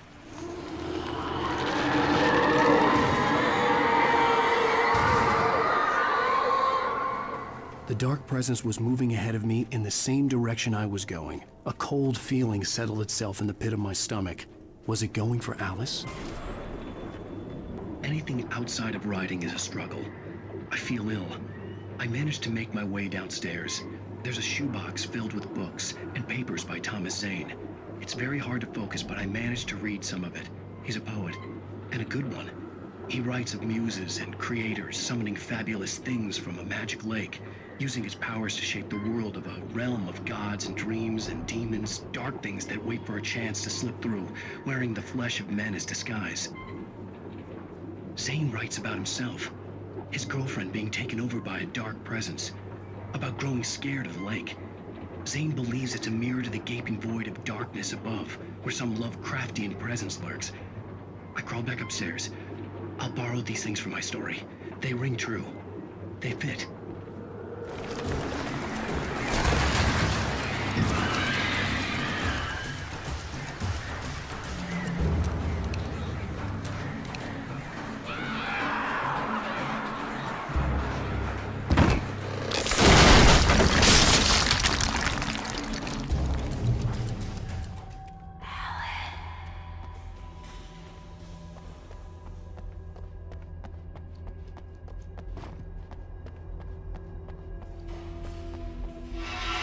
Without warning, the headache stabbed at my brain.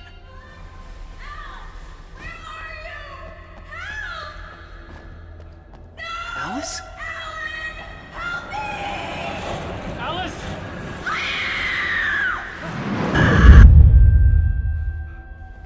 I'm losing it. I gotta get out of here.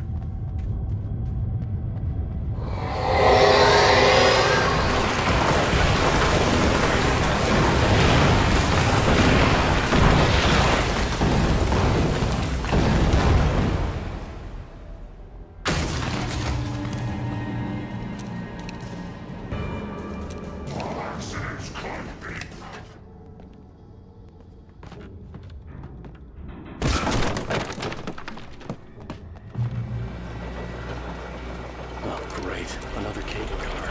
Just great.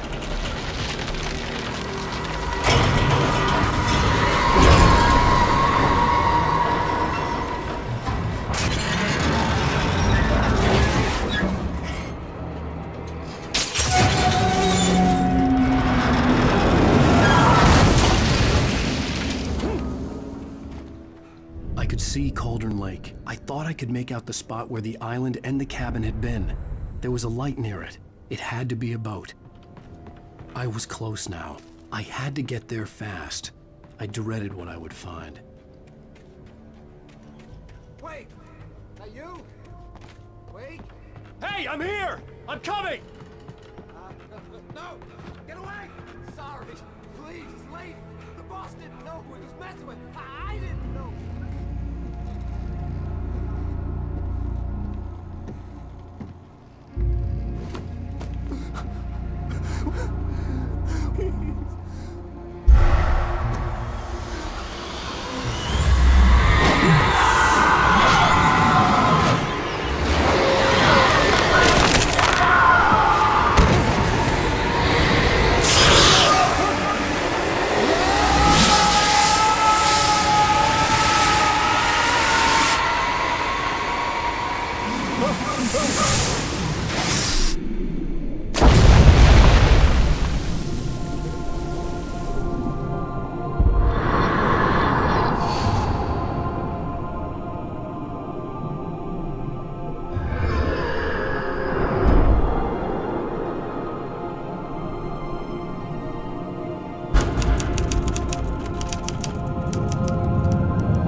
It was just a nightmare. Alice. There you go, Alan. Hartman. I fell. I had to give you a sedative. Don't fight it. You went through another rough period. What? Right now, it's very important that you stay calm. We don't want you to have another episode. You're a patient at my clinic.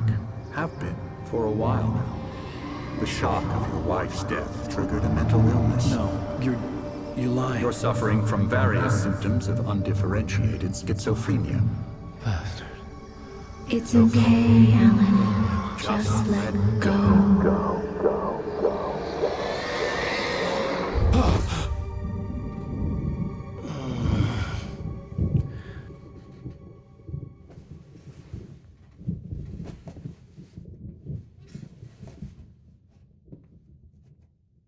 I felt groggy.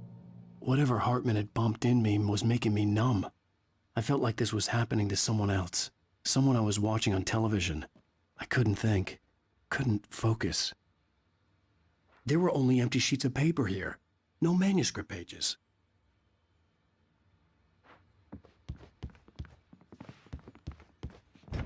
The door was locked. I was a prisoner here.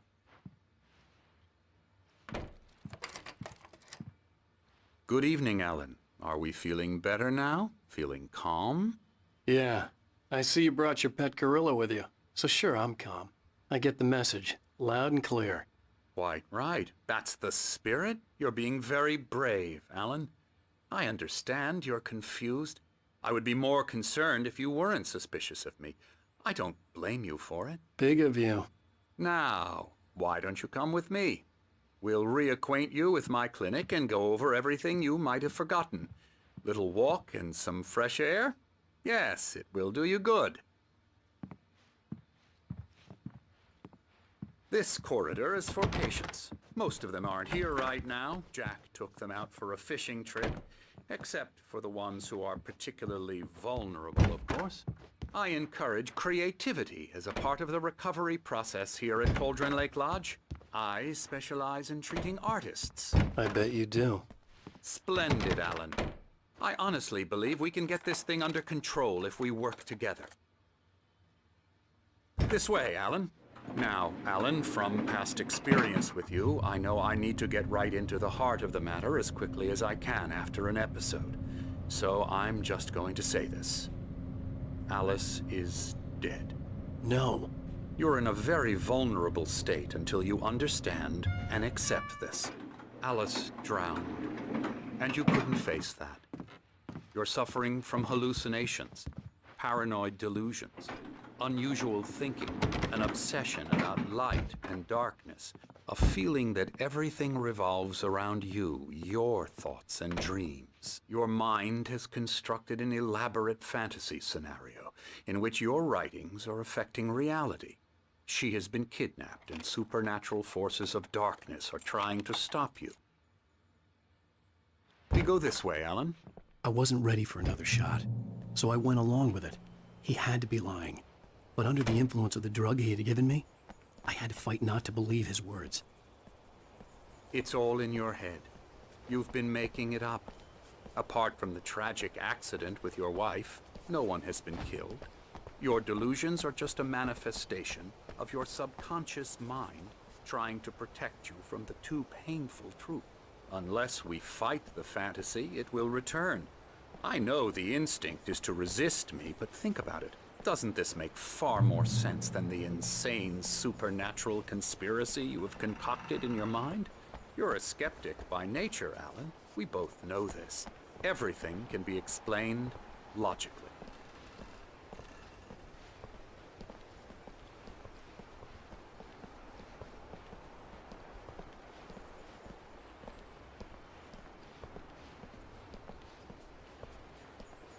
I never get tired of this view. Very inspiring, isn't it?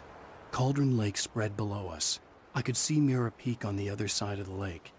I thought I could make out the spot where Diver's Isle had been when I arrived with Alice. Now there was nothing but waves. It seems there's a storm coming. Funny, I don't recall there being a mention of that in the weather forecast. Well, no matter. This way. Follow me. Alan, what I'm telling you is good news. Right now, we're in control. Every time you have a relapse, it gets more and more difficult to resurface from the dark depths of your imagination. Not surprising, considering your profession. Imagination is what you work with. After all your nightmares, this should come as an immense relief to you. If it doesn't, why is that? Because I'm lying? Or because you don't want to admit that you're not well? It's very natural for you to think of me as your enemy. It's part of the illness. I let him talk. Hartman obviously loved his own voice. His words echoed madly inside my head. I dug my nails into the palms of my hands to stay focused. You need to work with me. Once you accept that, we can begin the journey towards your recovery. Come along. Let's go inside.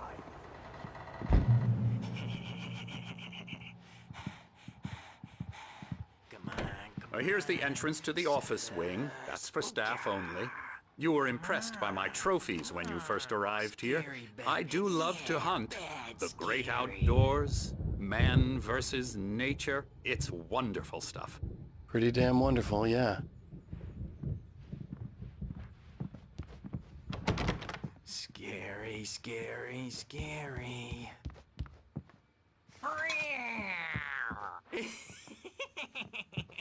Emerson.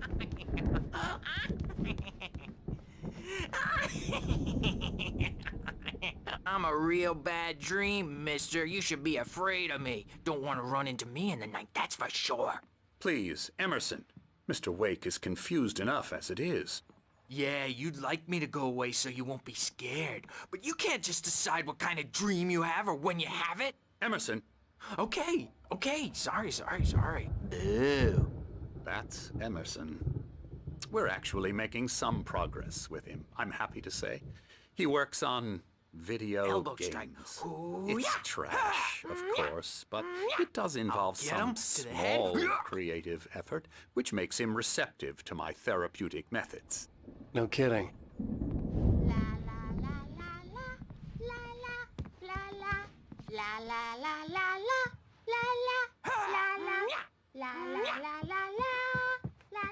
Come, Alan, this way. Now, you might have noticed the typewriter in your room. You've been writing as a part of the therapy. As soon as you feel up to it, you should continue.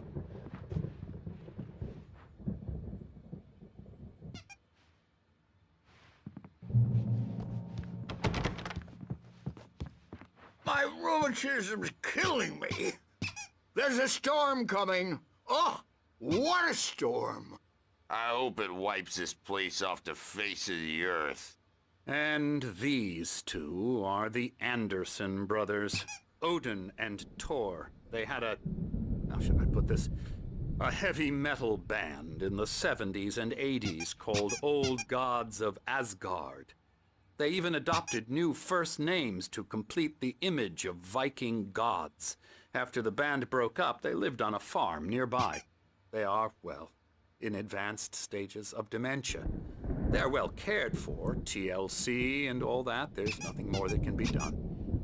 I'm afraid that the rock and roll lifestyle has left its mark. Oh, that won't do. I'm so sorry to cut this short for now, Alan. The power has been acting up. I'd better go check on it. We'll continue this soon. Meanwhile, when you feel up to it, return to your room and try to write. It really is for the best. Don't you think? I'd like to bash his head in with a hammer. Oh, he'd love to fish out our secrets, but he has no clue. He's not crazy enough.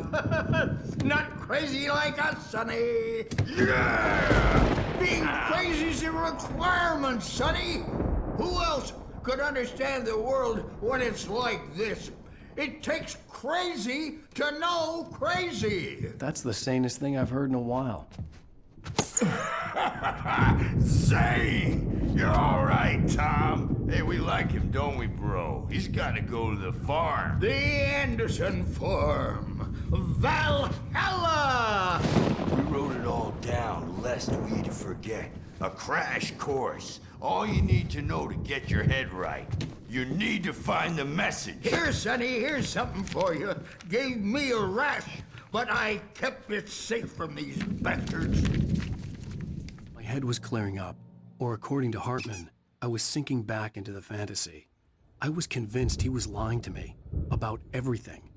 Crazy or not, the Andersons made more sense. Tom, you got any booze on you? Yeah, no.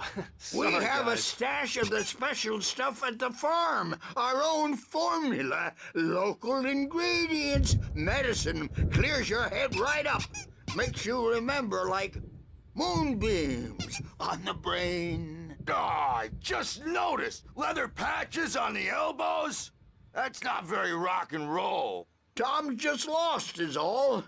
Baba Yaga got to him too, the damn witch. She used us all. Taken from all of us. Took my thunder, the witch. And my ravens. What were they? Memory and thought. The hag. She took something from you too, didn't she? That's what she does. We're better off. This place, the lake, it gives you power. If you're a creator, an artist, a god. Nightmare shifted in their sleep in the darkness of the lake.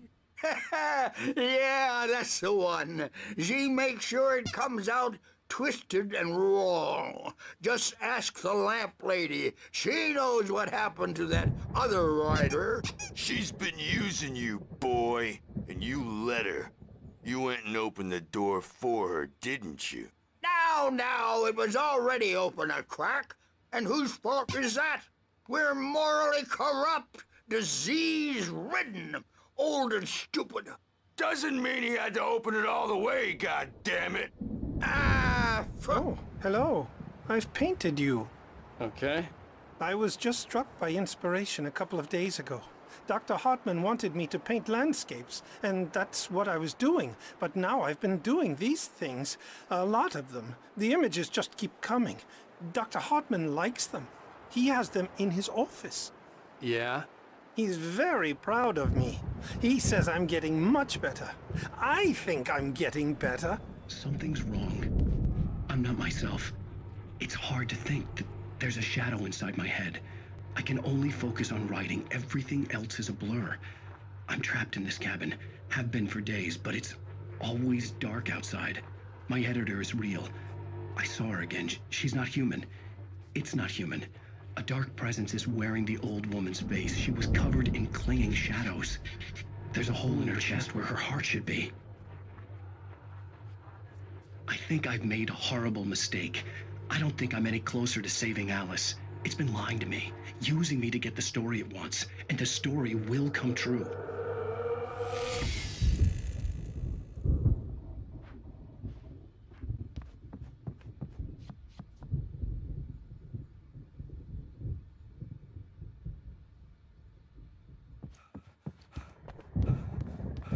Hartman had mentioned that the power had been acting up.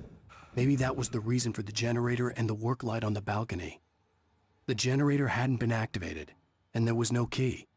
The white glare of the blank page in front of me hurt my eyes. My hands began to shake uncontrollably. Everybody, calm down. Put that down. Bert, I need help. Hey, Wake, you stay here. I'm gonna go see what's up. You just keep doing what you're doing. Be cool, okay?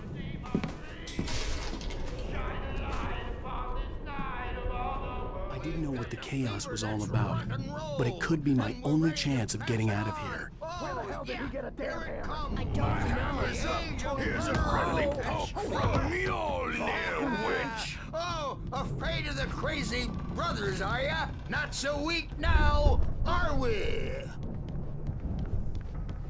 Well, things are unraveling fast. Sinclair looked bad. That wasn't a love tap. The crazy old fart hit her hard. And if she was one of Hartman's goons, she had it coming. I could get the key to the office wing from Sinclair. I had to get to Hartman's office. He had taken all my manuscript pages. Come out and That's where he'd been keeping them. Birch. It's time to pay the piper. Maybe you could come out and be our witness, adult diapered The markings on the tape said they were recordings Hartman had made at the sessions with his patients. I saw Alice's name on one of them.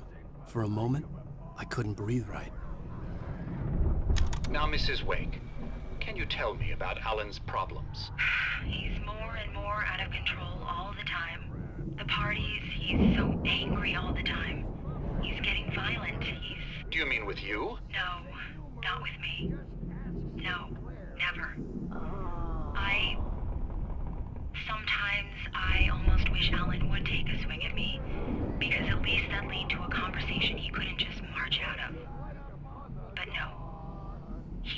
Alan doesn't really sleep. And the work, well, he's not writing at all.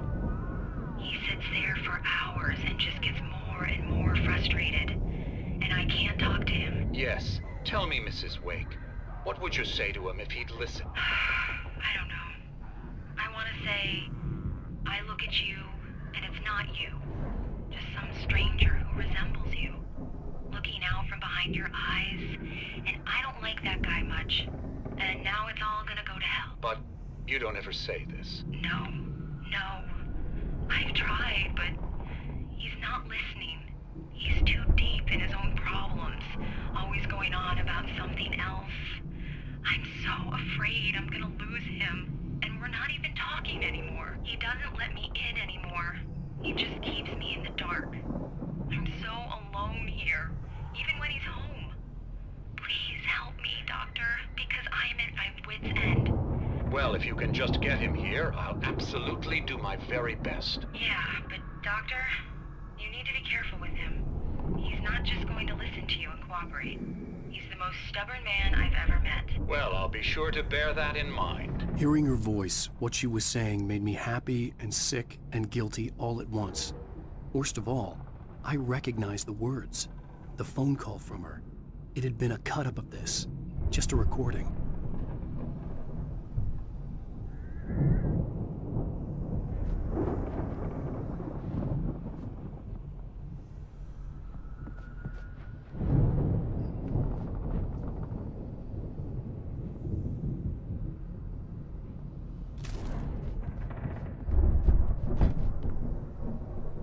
The photo on the wall caught my attention. In it, the clinic staff was standing outside the lodge. I knew the man next to Hartman. He was the kidnapper. Hartman had been playing me all along. Let me out of here! Hartman, do you hear me? I'm gonna sue your crazy quack ass to shreds! Seriously! Do you have any idea how much trouble you're in? Barry? Ow! About time! Barry! Man, am I glad to see you. We need to get to Hartman's office. It's right next door. You okay? Yeah. I mean, no! The cops found me at Rose's trailer, but they didn't hassle me too much. I'm obviously a victim in this, and I demanded to be treated as such. Or else I'd sue their asses. Speaking of asses, that Fed gave me a real hard time, but I had no clue where you were. That guy's crazy, Al. But he let me go, and then I get a call from Hartman, that son of a bitch, who tells me you're here, and I should come pick you up, but when I got here, 2 goons clobbered me and stuck me in there. What's with the cutout? I stole it from the diner to piss off Rose after what she did to us. That'll teach her. Yeah, that's a harsh punishment. Come on, pal, we gotta get going. These were all the pages I had on me. And more.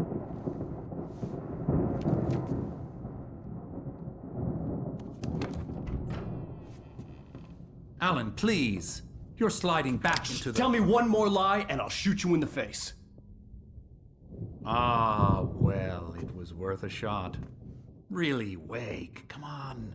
Let's work together on this. You have no idea... Hartman, shut up! Barry, get out of here. I'll catch up with you. Get a car. Oh, Al, let's just... Go! Wake, listen to me. This is a mistake. Don't you see? Together we can create something absolutely wonderful. With your ability and mine.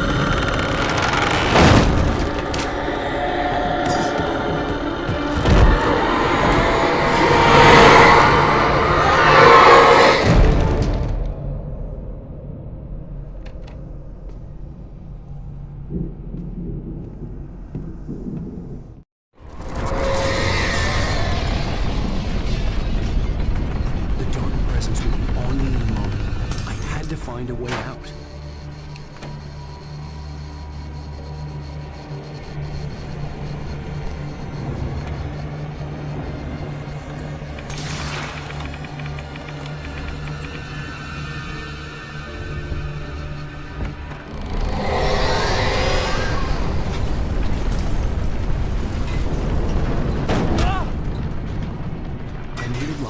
Possessed bookshelves out of my way.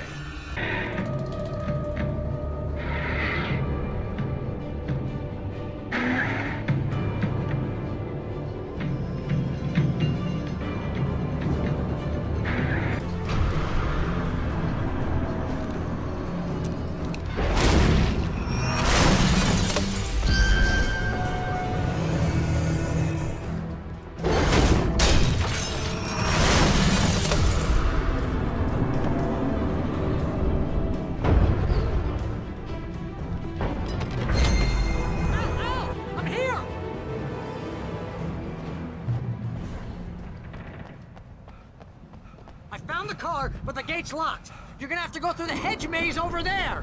Barry, I don't have a light. Take this, Al. Oh, God! Look at the house, Al! Look out!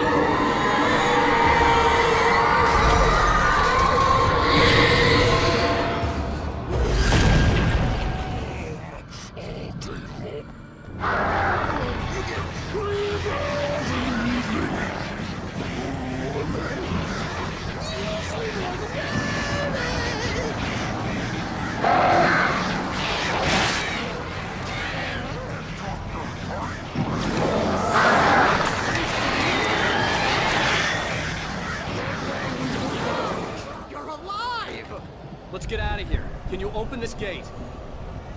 Maybe. Barry. Well, I slammed it shut when the nasty showed up, and the key fits kind of loose in the lock, so, Barry! I'll find it! Don't worry about it!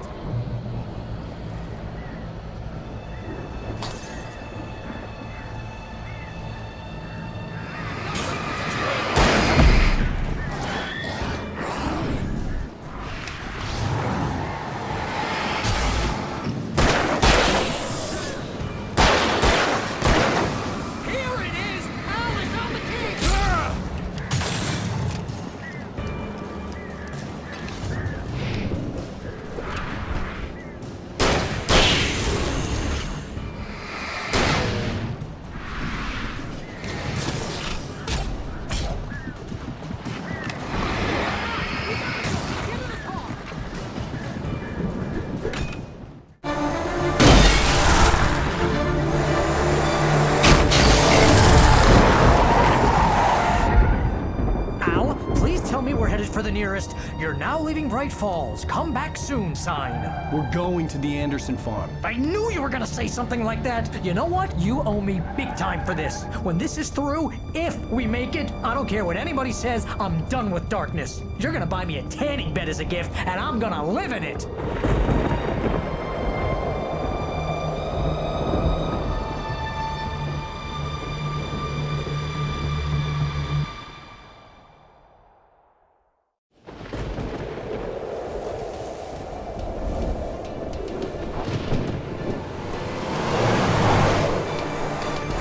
Crazy, but that's fine, Barry. Oh, you got that right, Al. You're barking mad. You are by far the craziest... But maybe that's inevitable when you deal with crazy stuff like this. It helps.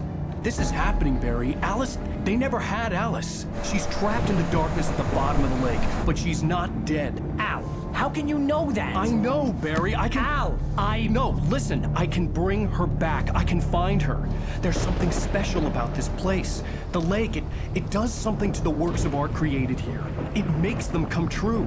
But there's a catch. The dark presence, whatever that thing is, twists it to its own ends. That's why all of this is happening. It's using my manuscript to take over everything. Al, I believe you. It happened to Thomas Zane before, it happened to the Andersons. I believe you. Crazy or not, you're not delusional. Weird shit's going down. That's a fact. I'm on board, man. I'm with you. The Andersons knew about it, but they were too far gone to tell me with all the drugs they were on. But they wrote it down. There's a message somewhere at their farm, Barry. We just need to find it. Look out!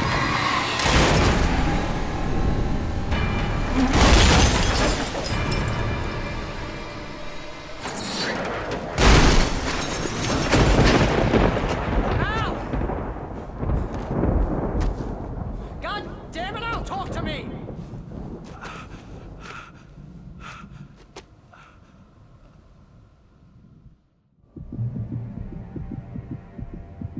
I had lost my gun in the crash. Barry was nowhere to be seen. Barry! Barry! Oh, man, you're okay! Jeez, it's good to hear your voice! I was trying to get out of the car, but the ground gave way. Man, what a drop! Don't worry, your cutout is fine. Forget that! Are you okay? I hit some bushes, didn't get a scratch. There's no way you can climb down, though. It's like a sheer wall. Al! There's something moving down here! Barry, it's a taken! Use a flare, Barry! Yeah! Barry, are you alright?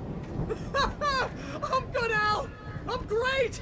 Guess you never messed with anyone from New York City before, huh? You're gonna have to find your way around to the farm, Al! I'll be waiting! Barry, just wait for me, okay? Al! I'm not staying here! It's suicide! I'm going to the farm! I'm gonna go ahead and secure the area. You can catch up. Don't worry about it! I'm on the case! Now he's Rambo. This would turn into a disaster if I didn't catch up with Barry.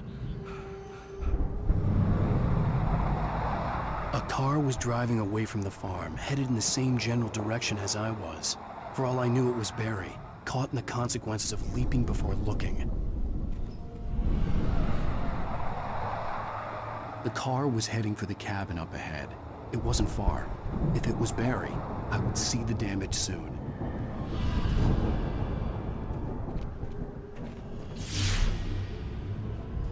I'm trying to deliver each page to the right time and place.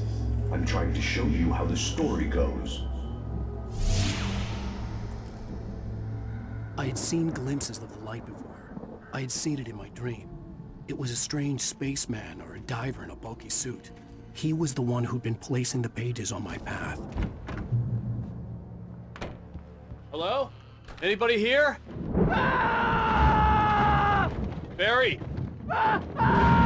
No! Danny, you're not! Please! What are you? No! Don't! I'm sorry! I know you. You were in jail the other day. I went to the farm again for the moonshine, you know? It makes you see. They're not gonna miss it. They're in the loony bin. But my buddy, Danny, I lost him. Something's gone wrong with him. It's not him. Like a real bad follow-up to a real good movie where the best friend's suddenly the bad guy who wrote this crap anyway.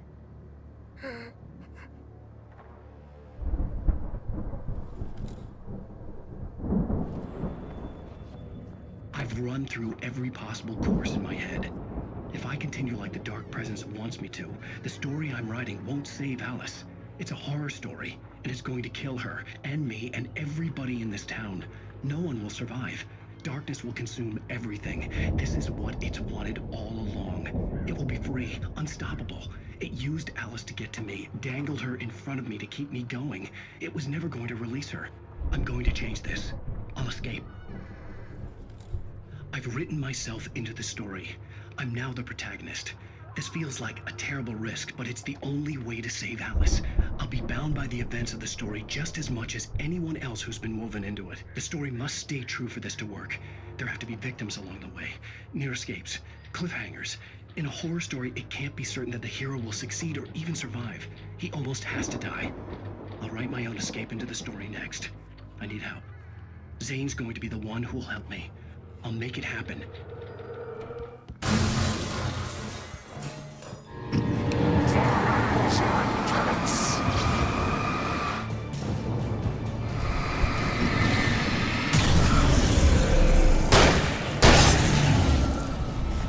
Let me guess. Danny, huh? If Barry wasn't up here, he was probably in trouble down at the farm. For a moment, I felt bad for doubting him. After all, I'd made it this far myself. But Barry was Barry. Well, as I'm sure everyone's noticed, that storm we all felt coming is finally here. The boys at the Weather Service reckon it'll last until morning at the very least. Pertaining to that, let me read that missing persons alert again. The Sheriff's Department's still looking for a Caucasian woman, 30 years old, slim and blonde with blue eyes. She may be lost in the woods, and it's possible she's been injured in a car accident. If you see her, please make sure you get her indoors and call the sheriff. It's bad weather to be caught out in, so if you see someone in the area who maybe looks a little confused, give them a hand, all right? This is Pat Maine on KBF FM, hoping you're all safe and warm tonight.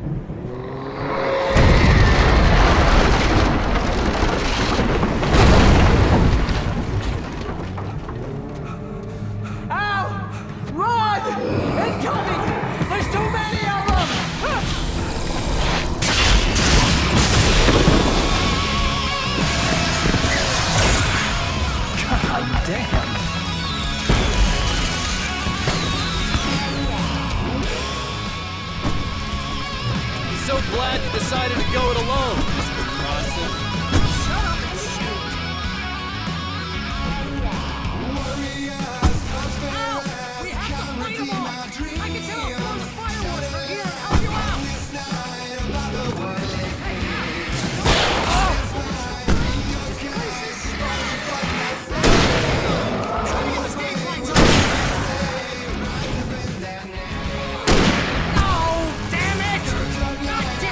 Sentry wiring! Hang on, Al! I'll get them working again, I promise!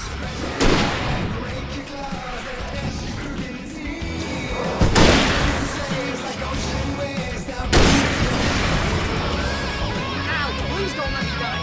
I'll go with my mind. This is pretty much how I always wanted to go out.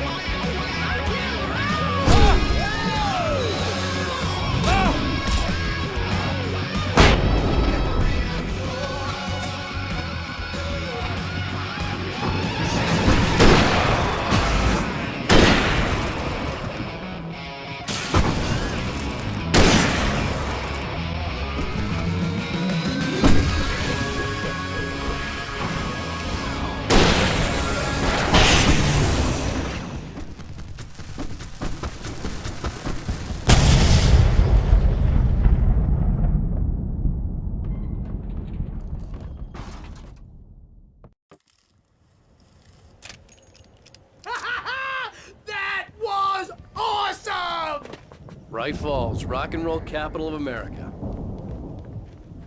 See, bestseller? No reason to worry. Your cutout's good as new, right where I left it. I'll come back for it once we have the place secured. Yeah, that's been my biggest worry all this time. We need to get this thing moved out of the way. This is as far as I got, before they ambushed me. Alan Wake, I'm always right about everything, and if I don't get my way, I'll sulk all day long. I'm always intense and moody. It makes me very attractive and mysterious. Right now, I'm just standing here because I need my best friend Barry to carry me. But that's okay. I can just take him for granted. I think I see what you did there. Yeah, it was pretty good. You want me to do my imitation of Barry Wheeler? No? Thought so. Wow! You look at that thing, Al! They really went all out with this Viking crap, didn't they? Look at all this stuff! They must have done okay for themselves, so how come I never heard of these guys before? And this from the guy who learned about Ozzy Osbourne through reality TV? Sleep. We all spend a third of our Night dreams in Springs. that soft Man, embrace. brings back memories. Hey, remember when I got you that gig? Your first real writing job, what got you started? Was this one of your episodes? In Night Springs. Tonight's episode, The Dream of Dreams. That's by someone else. We join Mr. Jones as he explores the endless dreamscape, only to be brought to a sudden stop by a decidedly mundane situation. A long line of people. Hey, Jones, right? Listen, we're gonna have to wait until His Highness over there is good and ready. Oh, wow. Who's that? You don't know him? What are you, new? He's the guy dreaming us. Well, not just us. He dreams everything. All of this. But wait, no. I'm the one who's dreaming. I'm asleep. Isn't this my dream? Oh, yeah. Sure. Get real, pal. You're just another dream. I'm a dream. You're a dream. The weirdo in the diving suit is a dream. And the girl made of smiles and sunshine is definitely a dream. But I'm pretty sure I'm dreaming this. Well, maybe you're a really confused dream. What am I, a shrink? All I know is I'm going with the smart guys. And they say that's the guy doing the dreaming. Right there. I don't know what that means. It means we keep him happy. No sudden falls. We make sure he has his clothes on when he goes out in public. No chases where the monster is nipping at his heels and he runs like crazy, but his legs don't seem to get him anywhere. None of that. Because if he wakes up in a cold sweat... Yeah, precisely. So we wait till he wants to move on. Keep things nice and calm. Hey, something's happening here. Yeah? What's that? What? Can't you hear that? Oh, God help us, it's an alarm clock. Oh, it's you, isn't it? Please, man, I got a wife and kids. Please don't wake.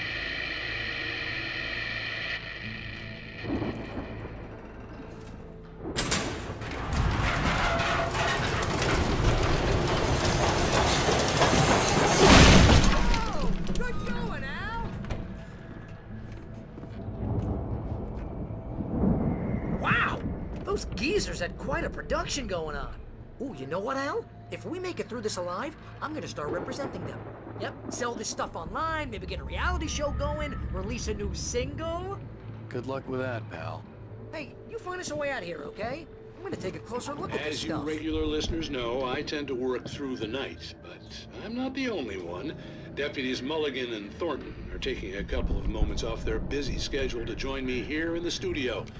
Boys, how busy are you now? Deerfest is almost here, isn't it? I bet that keeps you in business. Pretty busy, yeah. Actually, Pat, we've been real busy with other stuff, which concerns an ongoing investigation. We can't talk about that, Thornton. I wasn't gonna say anything. I was just saying we got, other irons to fry. And how would you compare your workload to last year's? Things have seemed relatively peaceful to me, but people do tend to get a little wild this time of year. Oh, it's wild, Pat. It's pretty wild. There's been all sorts of trouble this year. Vandalism, fighting, public disturbances. A lot of people gone missing, too. Yeah, it's pretty much the usual stuff, Pat. Just, a lot more of it. Now, is it just me, or does Deerfest get wilder every year? People seem to be more drunk, at least, or they start earlier and younger. Oh, it's definitely not just you, Pat, but... Definitely, Pat. Hey, I'm talking here, Thornton. Oh, shoot, I lost my train of thought. Not just me. Oh, yeah, it's wilder, Pat, but actually most of the trouble seems to be coming from grown men. People who ought to know better, Kids are doing fine this year. Well, that's nice to hear at least. Boys, I want to thank you for stopping by. I'll let you get back to your patrol. Sure thing, Pat. Yeah, sure thing. I could see the building that had to be the Andersons' home on the other side of the field. It wasn't far now. I wasn't worried about trusting the ramblings of two burned-out geriatric wrecks. They had the goods. You've got to be kidding me.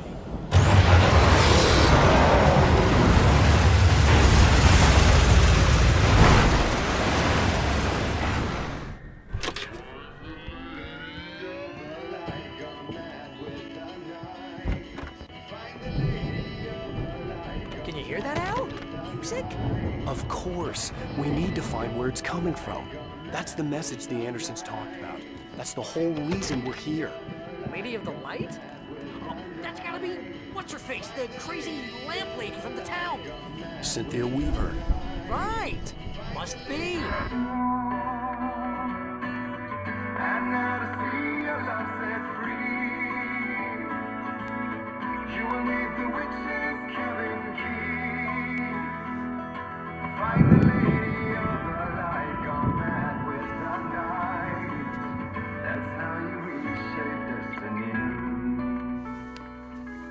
Okay. We need to find Cynthia Weaver. We'll stay here for the night and head back to town as soon as it gets light.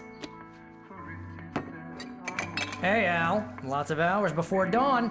Might as well get some rest. And by rest, I mean drunk. Come on, Barry, this is... Yeah, what the hell?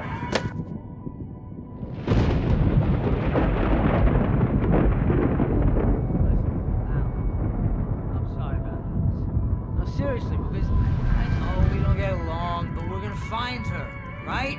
Even though you're a crazy bastard, I'm gonna stick by you, no matter what, ever, Al. Sure, like a brother. I'm a writer, goddammit. Correct. If I just wanted to, I could write 10 books a year. And they'd be the best books that year. No, you couldn't. That's right, I couldn't. But I could, because I'm a writer. What? What do they put in this stuff? I feel like my brain is coming out of my nose. I'm gonna get the recipe off those coots and be a booze millionaire. I just miss her, Barry. I just want her here with me. I know, Al. I know. It's gonna be okay. We're gonna make it okay.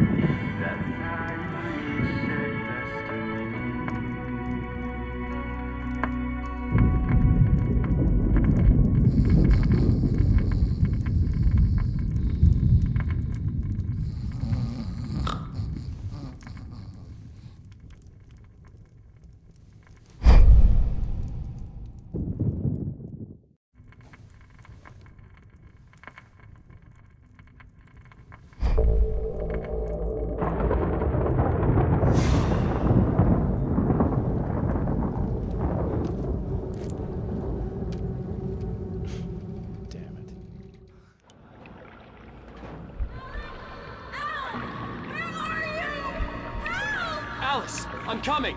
It's all right! I'm coming! It was a crazy drunken dream, and yet it was more than that. It was the truth, a suppressed memory unearthed by the Andersons' moonshine. I was there, an out-of-body observer. This was the night Alice and I had arrived at Braight-Fall's, the night Alice had disappeared. I had a chance to find out what had happened. I remembered being surprised to see the cabin dark. Alice would have never turned the lights off. Alice? Alice! I remembered thinking I caught a glimpse of her form underwater, sinking into the darkness. Diving after her was the last vague memory I had of that night. After that, the next thing I could remember was waking up behind the wheel of the crashed car and finding the first pages of the manuscript.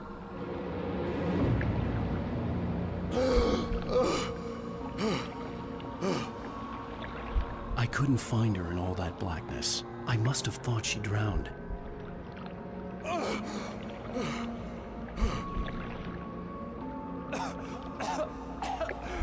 Alice! Jagger had Alice, and so she had me. Alice!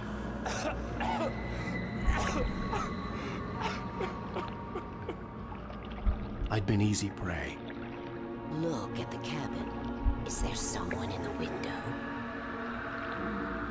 Alice? Maybe she didn't drown after all. Maybe she's inside. Alice! Yes. The dark presence had touched me. She had dug her nails into my brain and used me, made me her puppet. She must be here somewhere. Maybe upstairs in the study. Alice! Yes, that's where she is. You can apologize. Alice! You'll laugh at the whole thing together and put it Alice? behind you. She's not here. You were foolish to think so. No, she's dead. She drowned. No, no, no! It's your fault your wife is dead. You are guilty. All she wanted was to help you right. You killed her. Ah! Oh, hush. There's still hope. Cauldron Lake is a special place. Here, you have the power to change things. She wanted you to write. I will tell you what to do.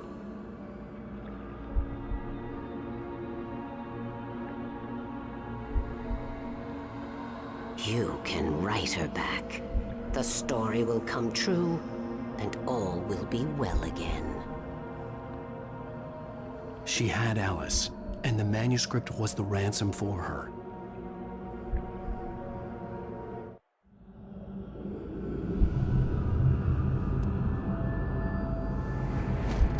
Yes. All right. I'll fix it.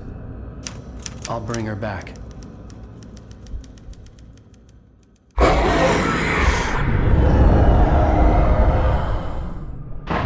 No. I wrote it. I remembered it all now. In the dark, I'd written for days, a week, almost a complete manuscript of a novel entitled Departure. Jagger had been my editor, whispering in my ear, making sure that the unfolding story would make her more and more powerful. I thought I was saving Alice.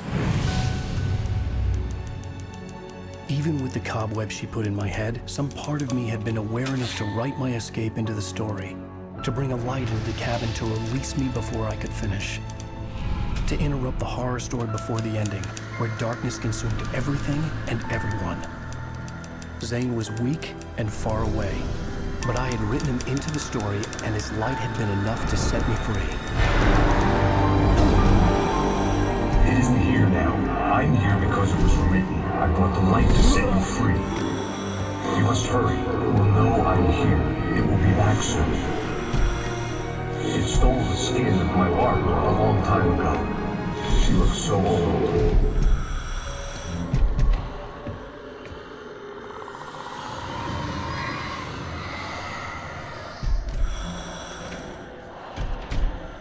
I had woken up, confused and groggy, my mind consumed by darkness and fear. All I could do was to escape.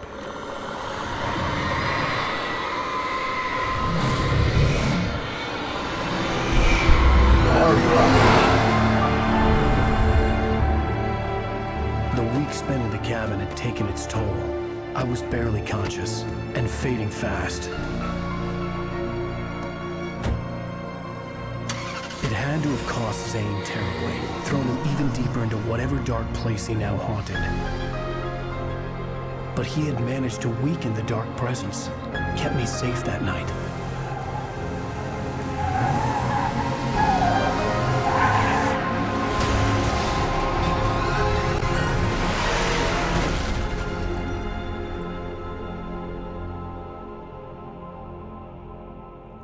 I wrote it.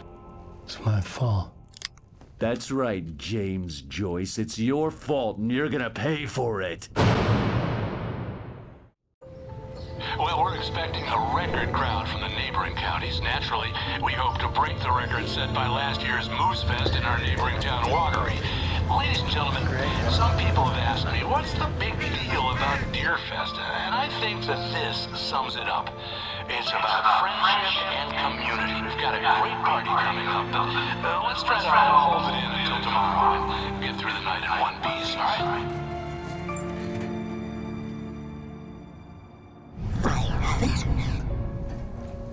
Someone will come for it when the time is right. Thomas said so. He wrote it. The key is insurance. It's my job to keep it safe. Safe in the light. Always in the light. Hello.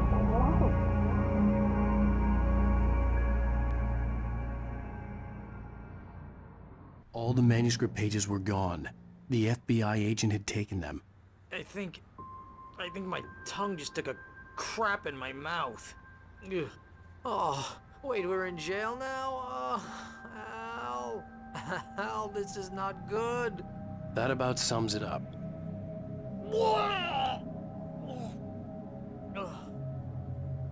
Oh, I am never drinking again. I need to talk to Weaver. She's the one in the song. The Lady of the Light. What, the crazy lady? Ugh, whatever you say, Al, but we're stuck here. They're not gonna... interviewed Wake. I had some reading to do first, Sheriff, and let me tell you, it was an interesting read. Well, I've got you now, Raymond Chandler. It's all here. All the evidence, including conspiracy to murder a federal agent. There's no way you're walking out of here. You hear me in there, Bret Easton Ellis? Huh? Agent Nightingale, I want to talk to your superior. Well, we all want things, Sheriff. I wanted my... Look, that's not possible right now. Agent Nightingale, I insist.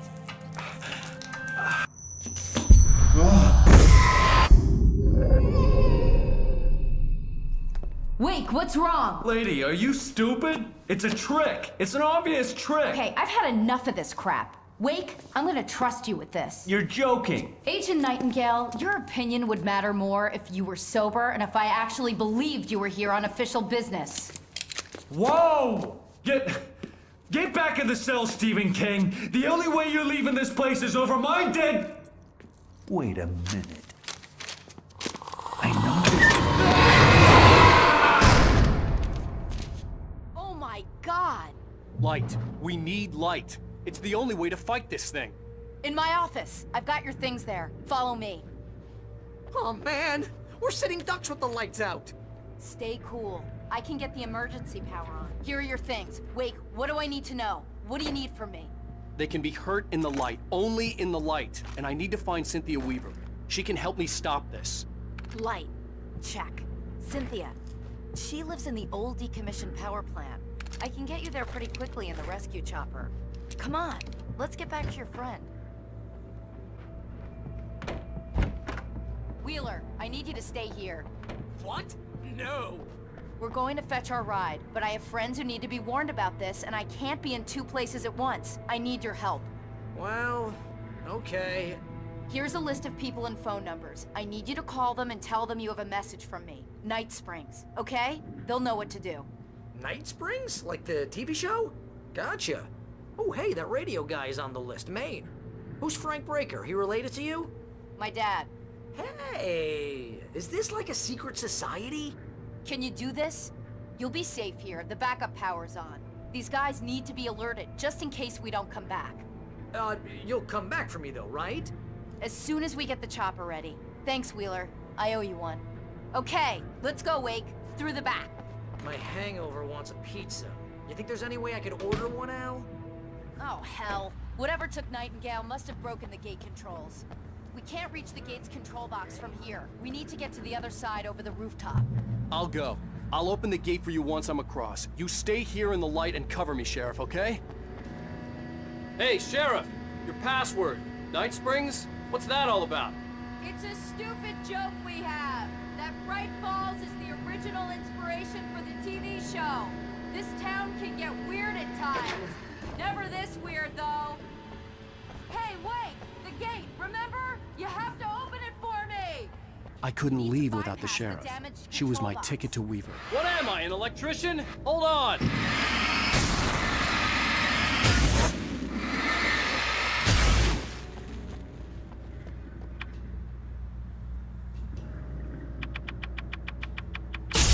Ah, man! That's smart. Good job, Wake. Okay, stick close. Our first stop is the town hall. The keys to the chopper are there.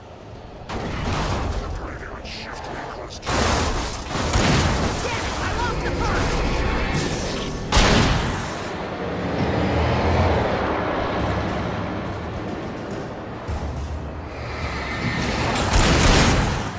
I'm gonna want explanations, you know. For example, what the hell happened to Rose? She's seriously messed up now.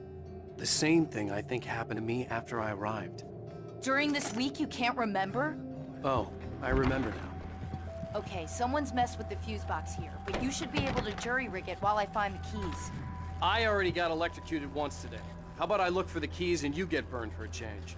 Fine. They should be in the clerk's office on the other side of the building, near the main entrance. Gotcha.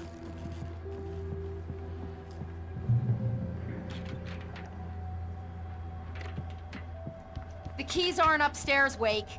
I'm just gonna take a quick look.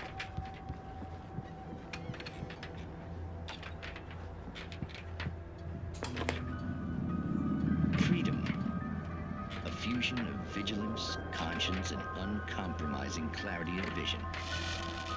A need so fundamental, it permeates our very being. And yet, a man may be brought to his knees in a single heartbeat. In Night Springs. Tonight's episode, Taken in His Prime. For young Manny, the night hasn't been kind. He's a marked man, selected for a lifetime of servitude after answering an ad in the newspaper. But first, a little field surgery is required. Well, well, look what I found. Please, no! Yeah, I think you're just about ready for it. Best if you don't resist this, kid. We gotta beat it out of you. What? I don't understand. What did I do? I just wanted to get a job in the service industry. Well, you're gonna serve all right. No! Please! There it is! It's coming out now. Right between the self-esteem and the childhood traumas. What are you doing to me? It's Spider-Man. There, I got it. Believe me, kid, this free will thing is more trouble than it's worth.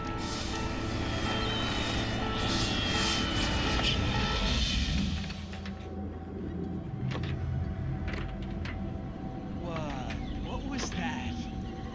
Oh, nothing for you to worry about, Manny. I don't know what I'm supposed to do. We'll tell you all about that. Don't you worry. Another vacant worker ant, birthed in fury and violence for the pleasure and convenience of ruthless and malicious men. Stranger things can happen here in Night Springs. Okay, Sheriff, I got the keys.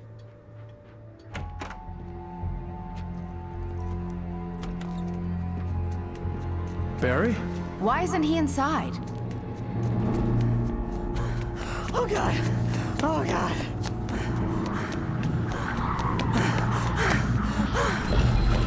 Barry! Look out! Barry, move!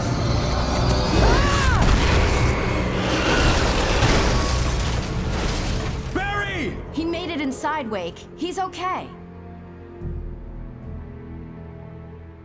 The storefront's blocked. Come on, Wake, let's go around. We can meet him in the back.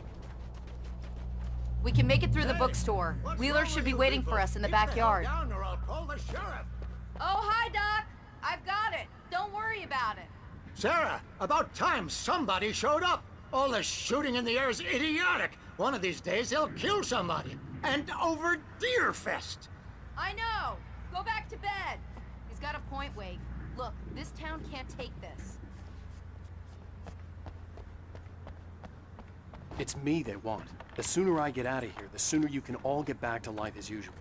I hope you're right. Come on, let me get this door open. Wait, you got the keys to the bookstore? Perks of being the sheriff. A girl needs to get around.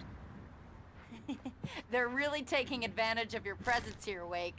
I heard they're selling a lot of your Alex Casey books. Right now, I'm not a big fan of my own writing.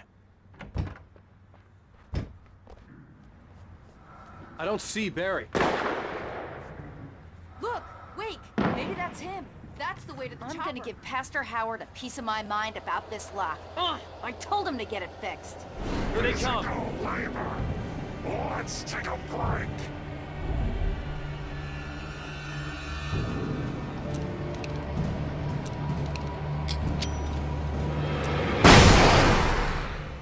Wow. We keep them lit all night long on the night before Deerfest. Why? Well, it's tradition. Did you call 911? Guess that one saw the light, huh? You didn't like that one? A tough audience. Well, I got plenty more. What are the Christmas lights for? Protection, man. Like garlic against vampires. Vampires. The helicopter's just across the parking lot and up the hill. Come on! The Braight-Fall's General Store is now my favorite place in the entire world. See this headlamp? It's like a superpower. I can just look at one of those things and they die. It's my flaming eye of Mordor. I wish I didn't say that. Yeah. Hey, I want a headlamp. Last one. Bastard. When someone throws a damn school bus at your head and you're about to take a helicopter ride with someone who may or may not have a pilot's license, you're cleared for departure to Night Springs. No offense, Sheriff.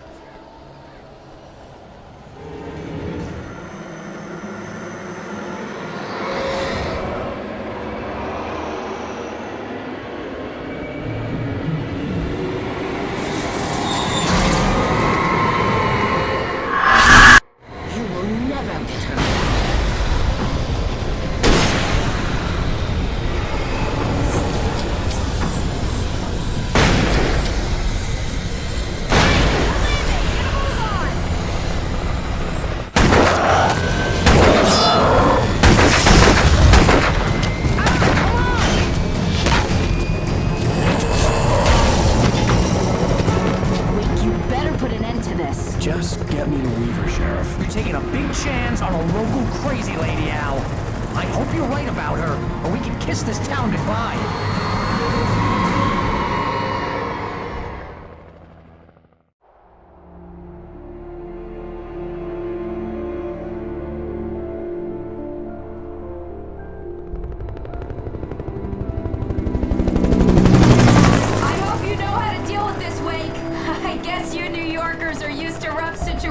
Like this. Right, the city's a war zone. King Kong, mutant alligators, and Alex Casey shoots the place up every weekend. Look, I never even carried a gun until a couple of days ago. Well, my dad used to be a cop there. Tells some pretty wild stories. Stuff like this? No, just normal bad stuff. Kinda like your books, Wake.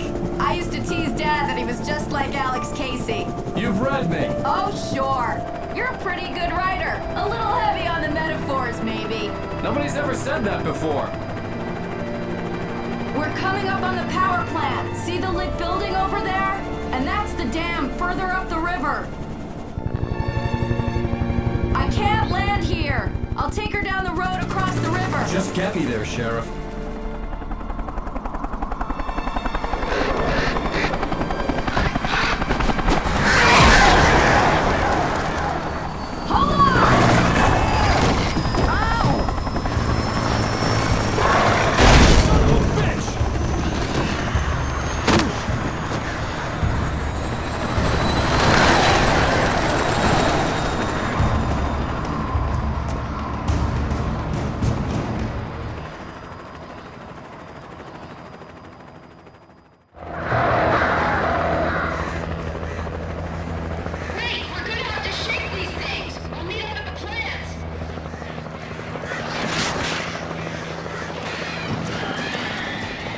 Song from a band that they always remind me of our local rock legends, the Old Gods.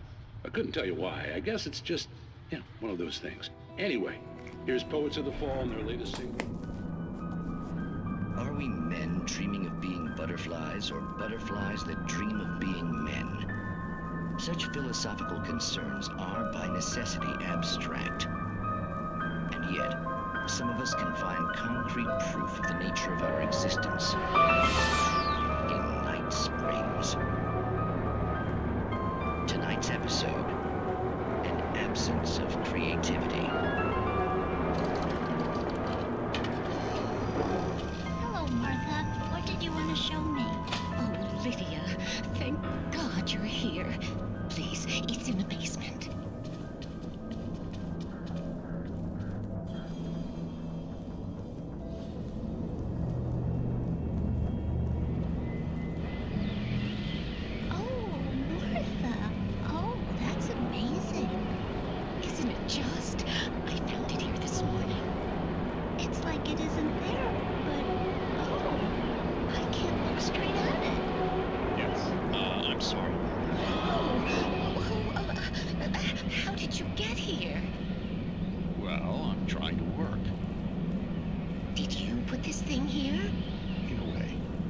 Precise, I put everything here but that.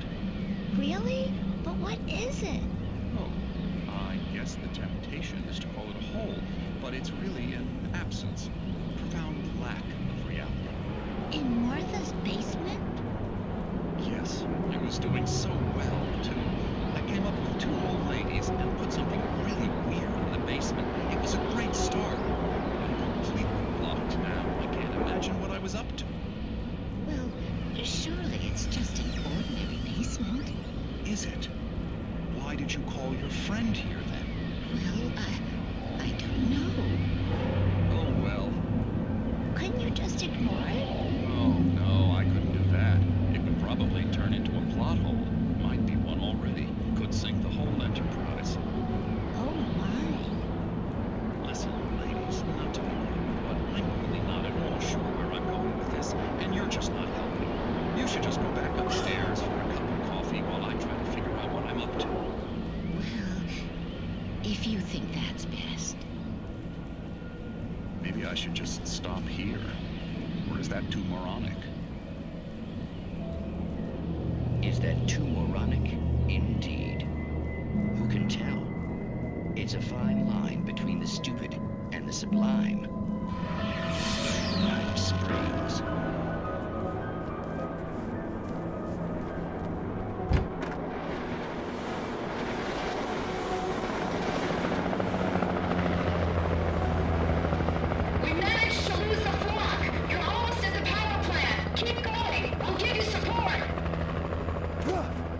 recognized the logo on the power plant sign.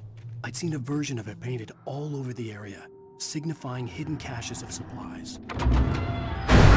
Hold it right there! Miss Weaver, Cynthia, I'm a friend. Prove it!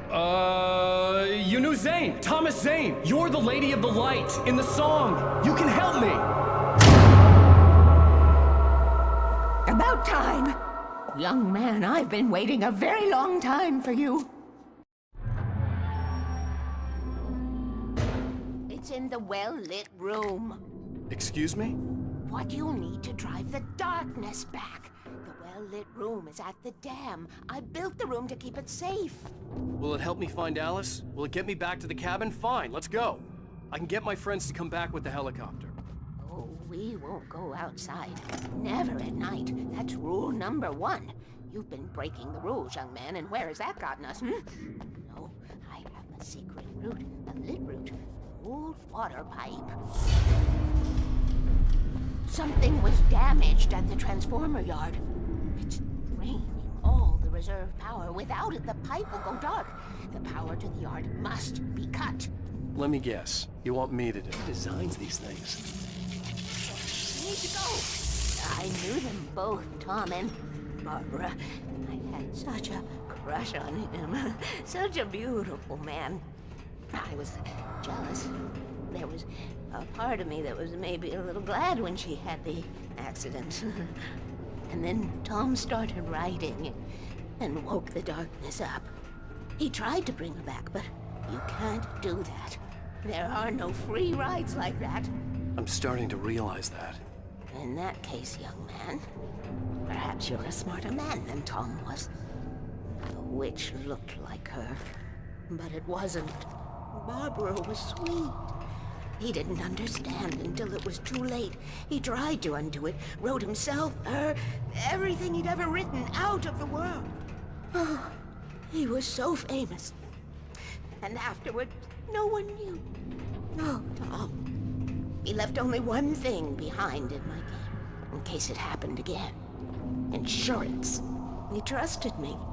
Or perhaps used me a little. Tom knew how I felt. Knew I wouldn't refuse him. I built the well-lit room and put it there. It's been waiting for you. We are characters trapped in a story you have written, and none of us will survive to see the end of it if the darkness isn't stopped. She'll twist the story to her own dark ends. How do you know all this? Tom, that's the way he wrote it. He still talks to me, you know, in television, from beyond, from below. We have both been touched by the darkness, young man. He saved us both with light. The darkness stays with you.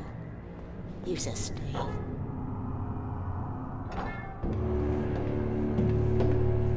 This pipe will take us directly to the well-lit room. Okay, I need to call my friends, tell them where we're going. Hello? Al! Barry, we're headed to the dam in one of the pipes. Meet us there. Okay, I'll tell Sarah. It's Sarah now? Whoa! No! For the sweet love of... Barry! Barry! We gotta go see if they're okay. They're probably dead. You must reach the well-lit room. This is no time to be a selfish idiot. That's my best friend!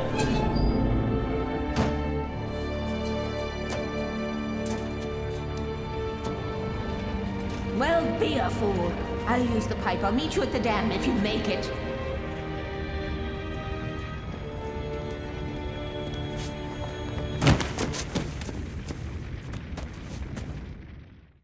At least I didn't have to worry about her. She knew how to stay safe. Barry! Sheriff Breaker! Sarah! The crash site looked bad, but as far as I could tell, the wreck was empty. Barry! Barry! Alice! Over here! Hang in there, I'm coming! Get the hell... You know when to make an entrance, Wake. We were ready to make like Butch Cassidy and the Sundance Kid. I have a different ending in mind. Yeah, I'm fine. Thanks for asking. I knew you'd be all right. How's that? The flaming eye of Mordor? Ah, laugh it up, funny man. Didn't we have somewhere to go? Weaver will meet us at the dam. You spend most of your night running uphill while the crazy bunch of demon hicks try to take your head off with an axe. You know your helicopter crash landed in Hot Springs. Oh, jeez. Here we go again. Oh, I You should see have those that gym lights? membership. That's the elevator we need to take.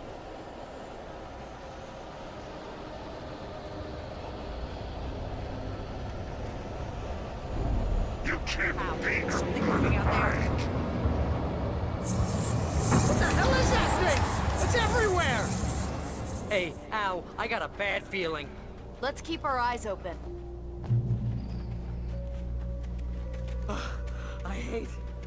I hate running. Wake, call the elevator. I'm keeping watch. I hear something moving around. We're almost there. There's an entrance into the dam at the top. What's the plan, Wake? Well, Weaver's crazy, but she's got something Zane left behind. Something to fix this. Gee, could you be a little more vague? Thomas Zane? Seriously? Might as well be Paul Bunyan or Bigfoot. Yeah, well, he was real.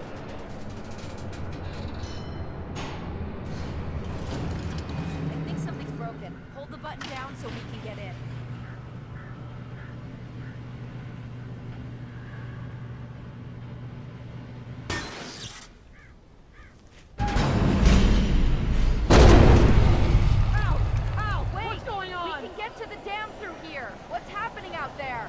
You guys go ahead and find Weaver.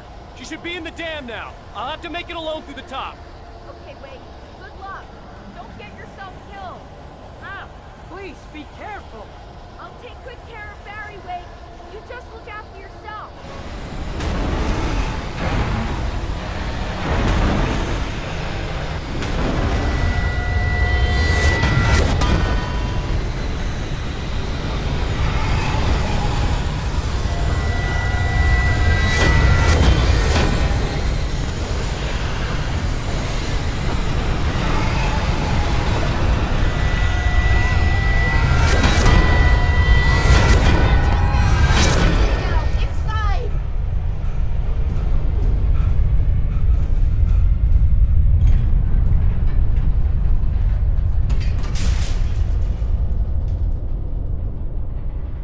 You made it. Well done. I'm glad I was wrong. But it was a foolish chance to take. Don't worry about the noise. We're safe here. I have looked after the well-lit room for many, many years now. There is no shadow in the well-lit room. The power is fail-safe, and all the bulbs are numbered and changed regularly based on their make and model. Right.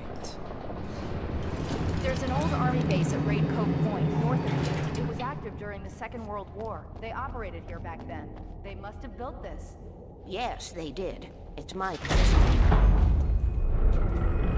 Take it, and I won't need to worry about the room anymore, because 6 and 33 and 118 need changing soon, and I don't want to climb up the ladder to change them because it's very late, and I'm tired.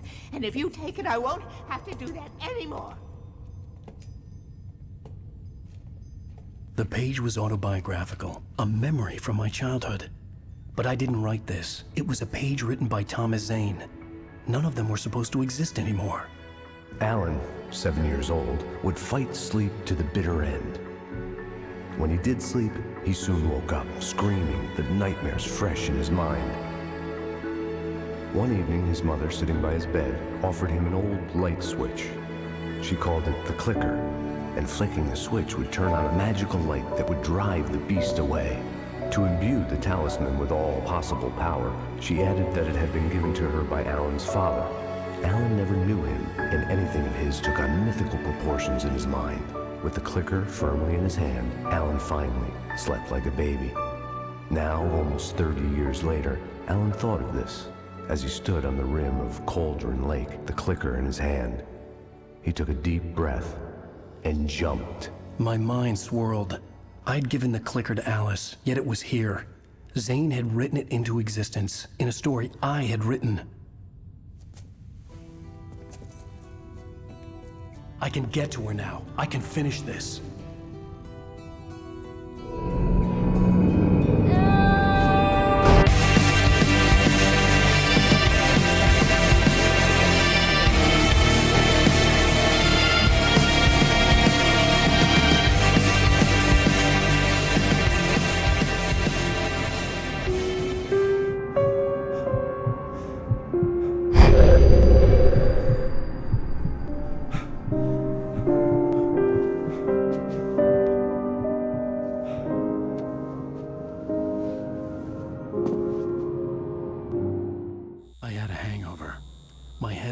to explode and the light hurt my eyes.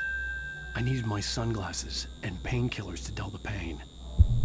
In one of my finer moments of self-deception, I swore to quit drinking.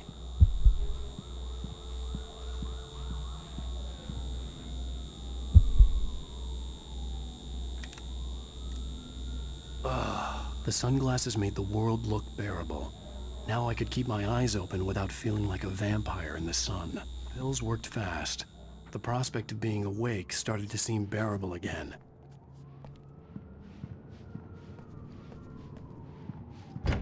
There was a message waiting for me on the machine. You have one new message. Al! Are you still asleep? Wakey, wakey! You should have your show on your TiVo. If Alice wasn't too mad to record it. She called me earlier and really chewed me out. Yeah, we went a little overboard last night. But parties are a part of this business. Al, look, I'm saying this as your friend. She's not doing your career any favors by trying to run your life like that, okay? I'll talk to you later, Al. Watch the show. I'd been a guest on the talk show the previous night, talking about my latest book. The show was supposed to be waiting for me on our TiVo. Ladies and gentlemen, welcome back to the Harry Garrett Show. Thank you, everybody. We have a great show tonight. I've been talking with the best-selling author Alan Wake about his new book, The Sudden Stop. Yeah, good read. Go buy it.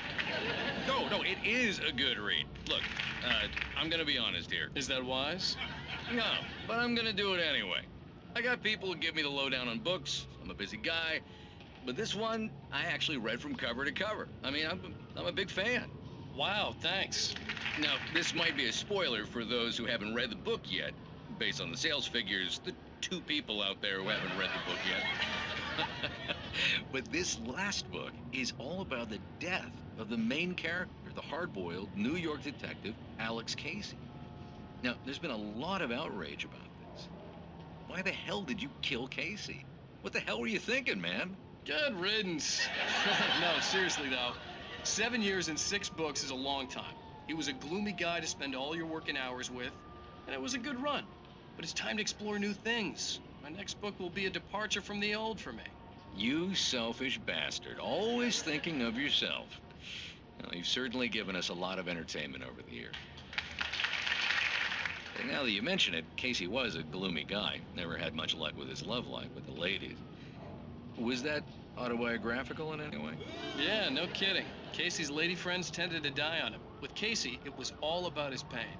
No, nothing autobiographical about that. I'm a happily married man.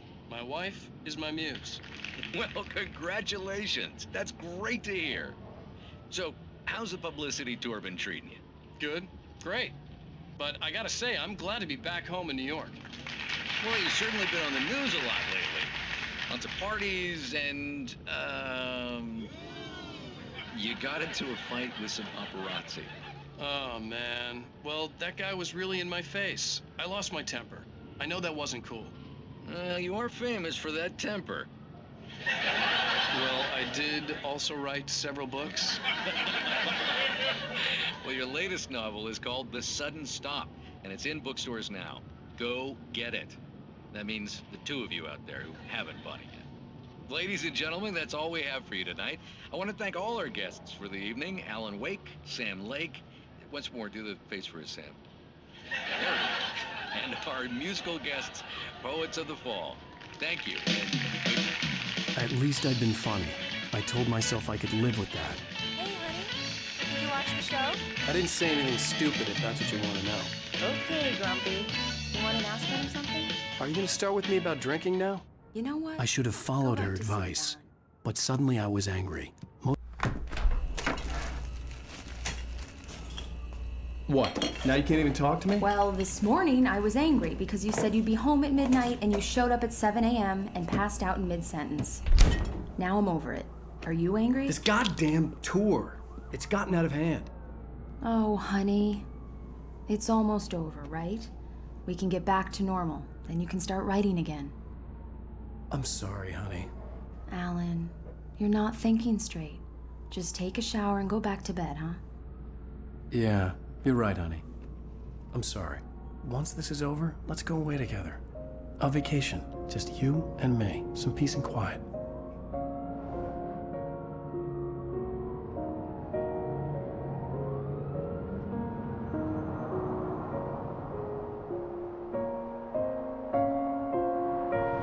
Somehow, the clicker was the key to the cabin. I had to return to Cauldron Lake to save Alice.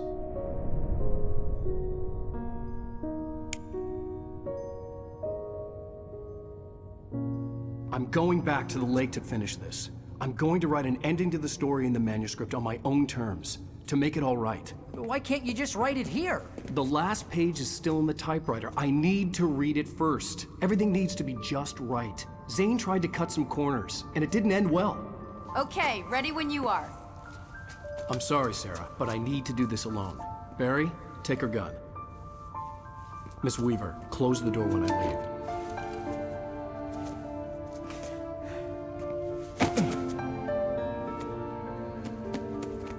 Good luck, Al. See you later.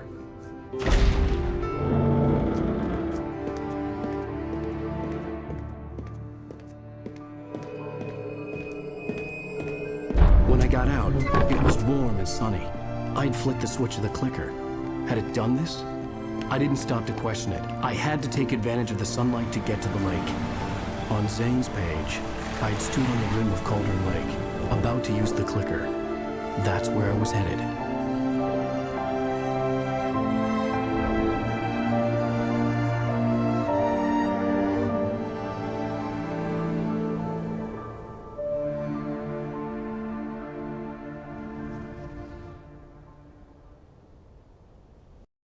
Alone, in daylight, surrounded by the beauty of the Pacific Northwest landscape. It was hard not to let doubt creep in one last time. I could still chalk everything up to a dream, a delusion. I had enough imagination to make up something like this, having been in the cabin all this time, trapped in a story inside my head, gone mad from grief over Alice's death like Hartman had claimed. There would be no way of knowing. I told myself it didn't really matter.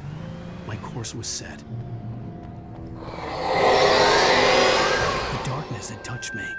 There was a link between us, always would be. I could feel its presence again, getting closer.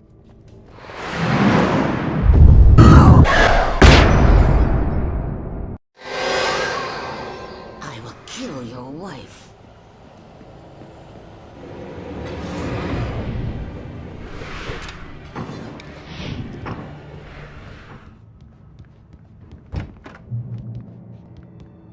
This had obviously been the room where Agent Nightingale had stayed when he hadn't been busy harassing me. When I told Barry my plan back in the well-lit room, I'd acted as if I knew what I was doing. I didn't. I was operating on the shifting logic of a dream. I had to fight my way to the lake through the horrors of the night. I had to flick an old battered light switch imbued with childhood magic. I had to write a happy ending to a horror story. I had to save my wife from the dark prison she was being held in. I will never give her to you.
Baby, you were having a bad dream.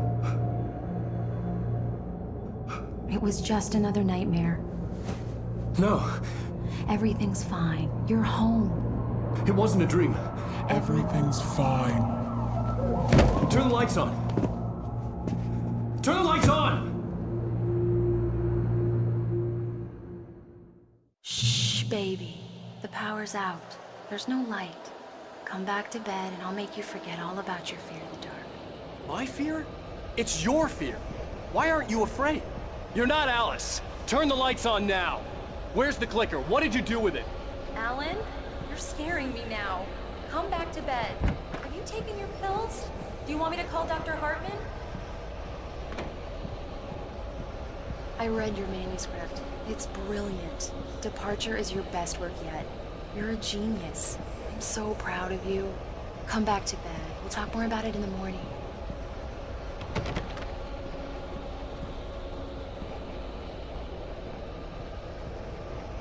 Come back to bed, Alan. Come back to bed, Tom.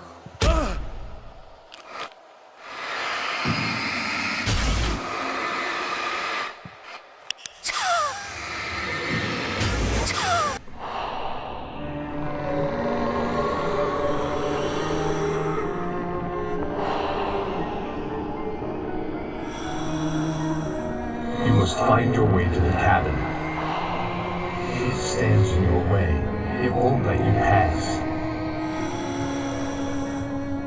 It has no heart. It's filled with darkness. You must fill its heart with light.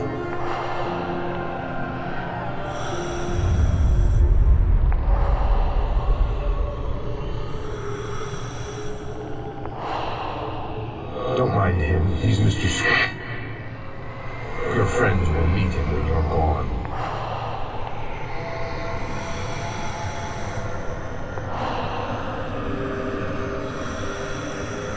Use the clicker.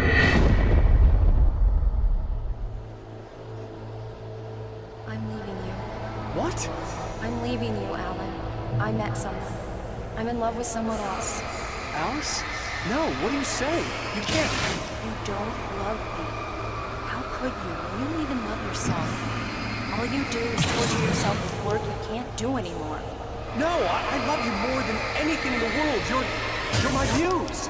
I'm not. Who are you? What have you done with my Alice? Alan? What are you doing? Put the light back on! What are you doing, Alan? Stop! Put the light back on! It wasn't true. Nothing like that had ever happened.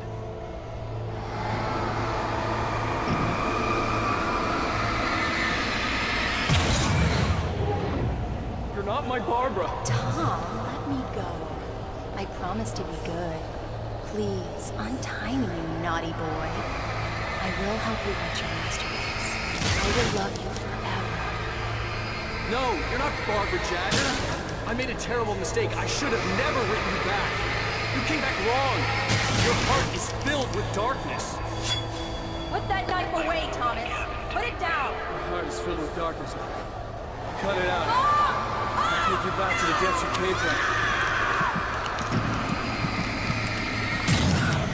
Get away from me, you hag! Where am I? Let me go! Alice, I'm coming!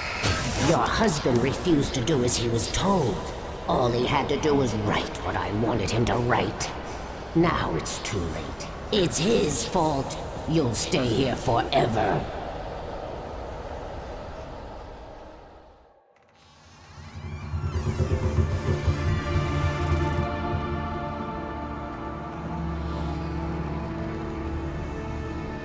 Now you will never get her back.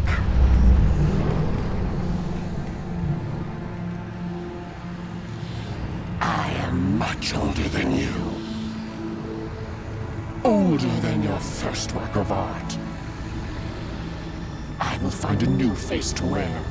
Someone else to dream me free.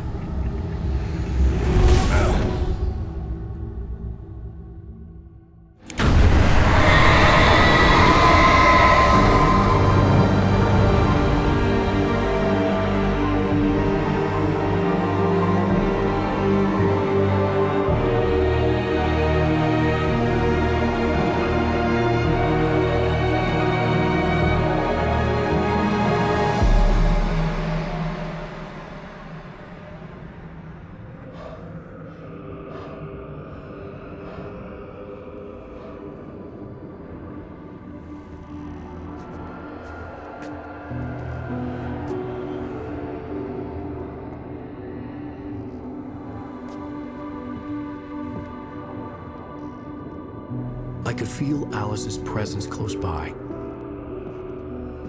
I understood what I had to do now. I knew how to write the ending to Departure. There's light and there's darkness. Cause and effect. There's guilt and there's atonement.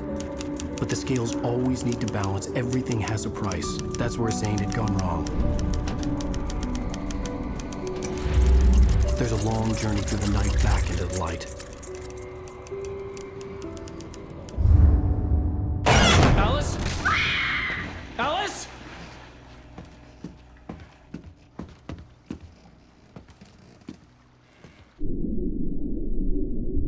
Oh no!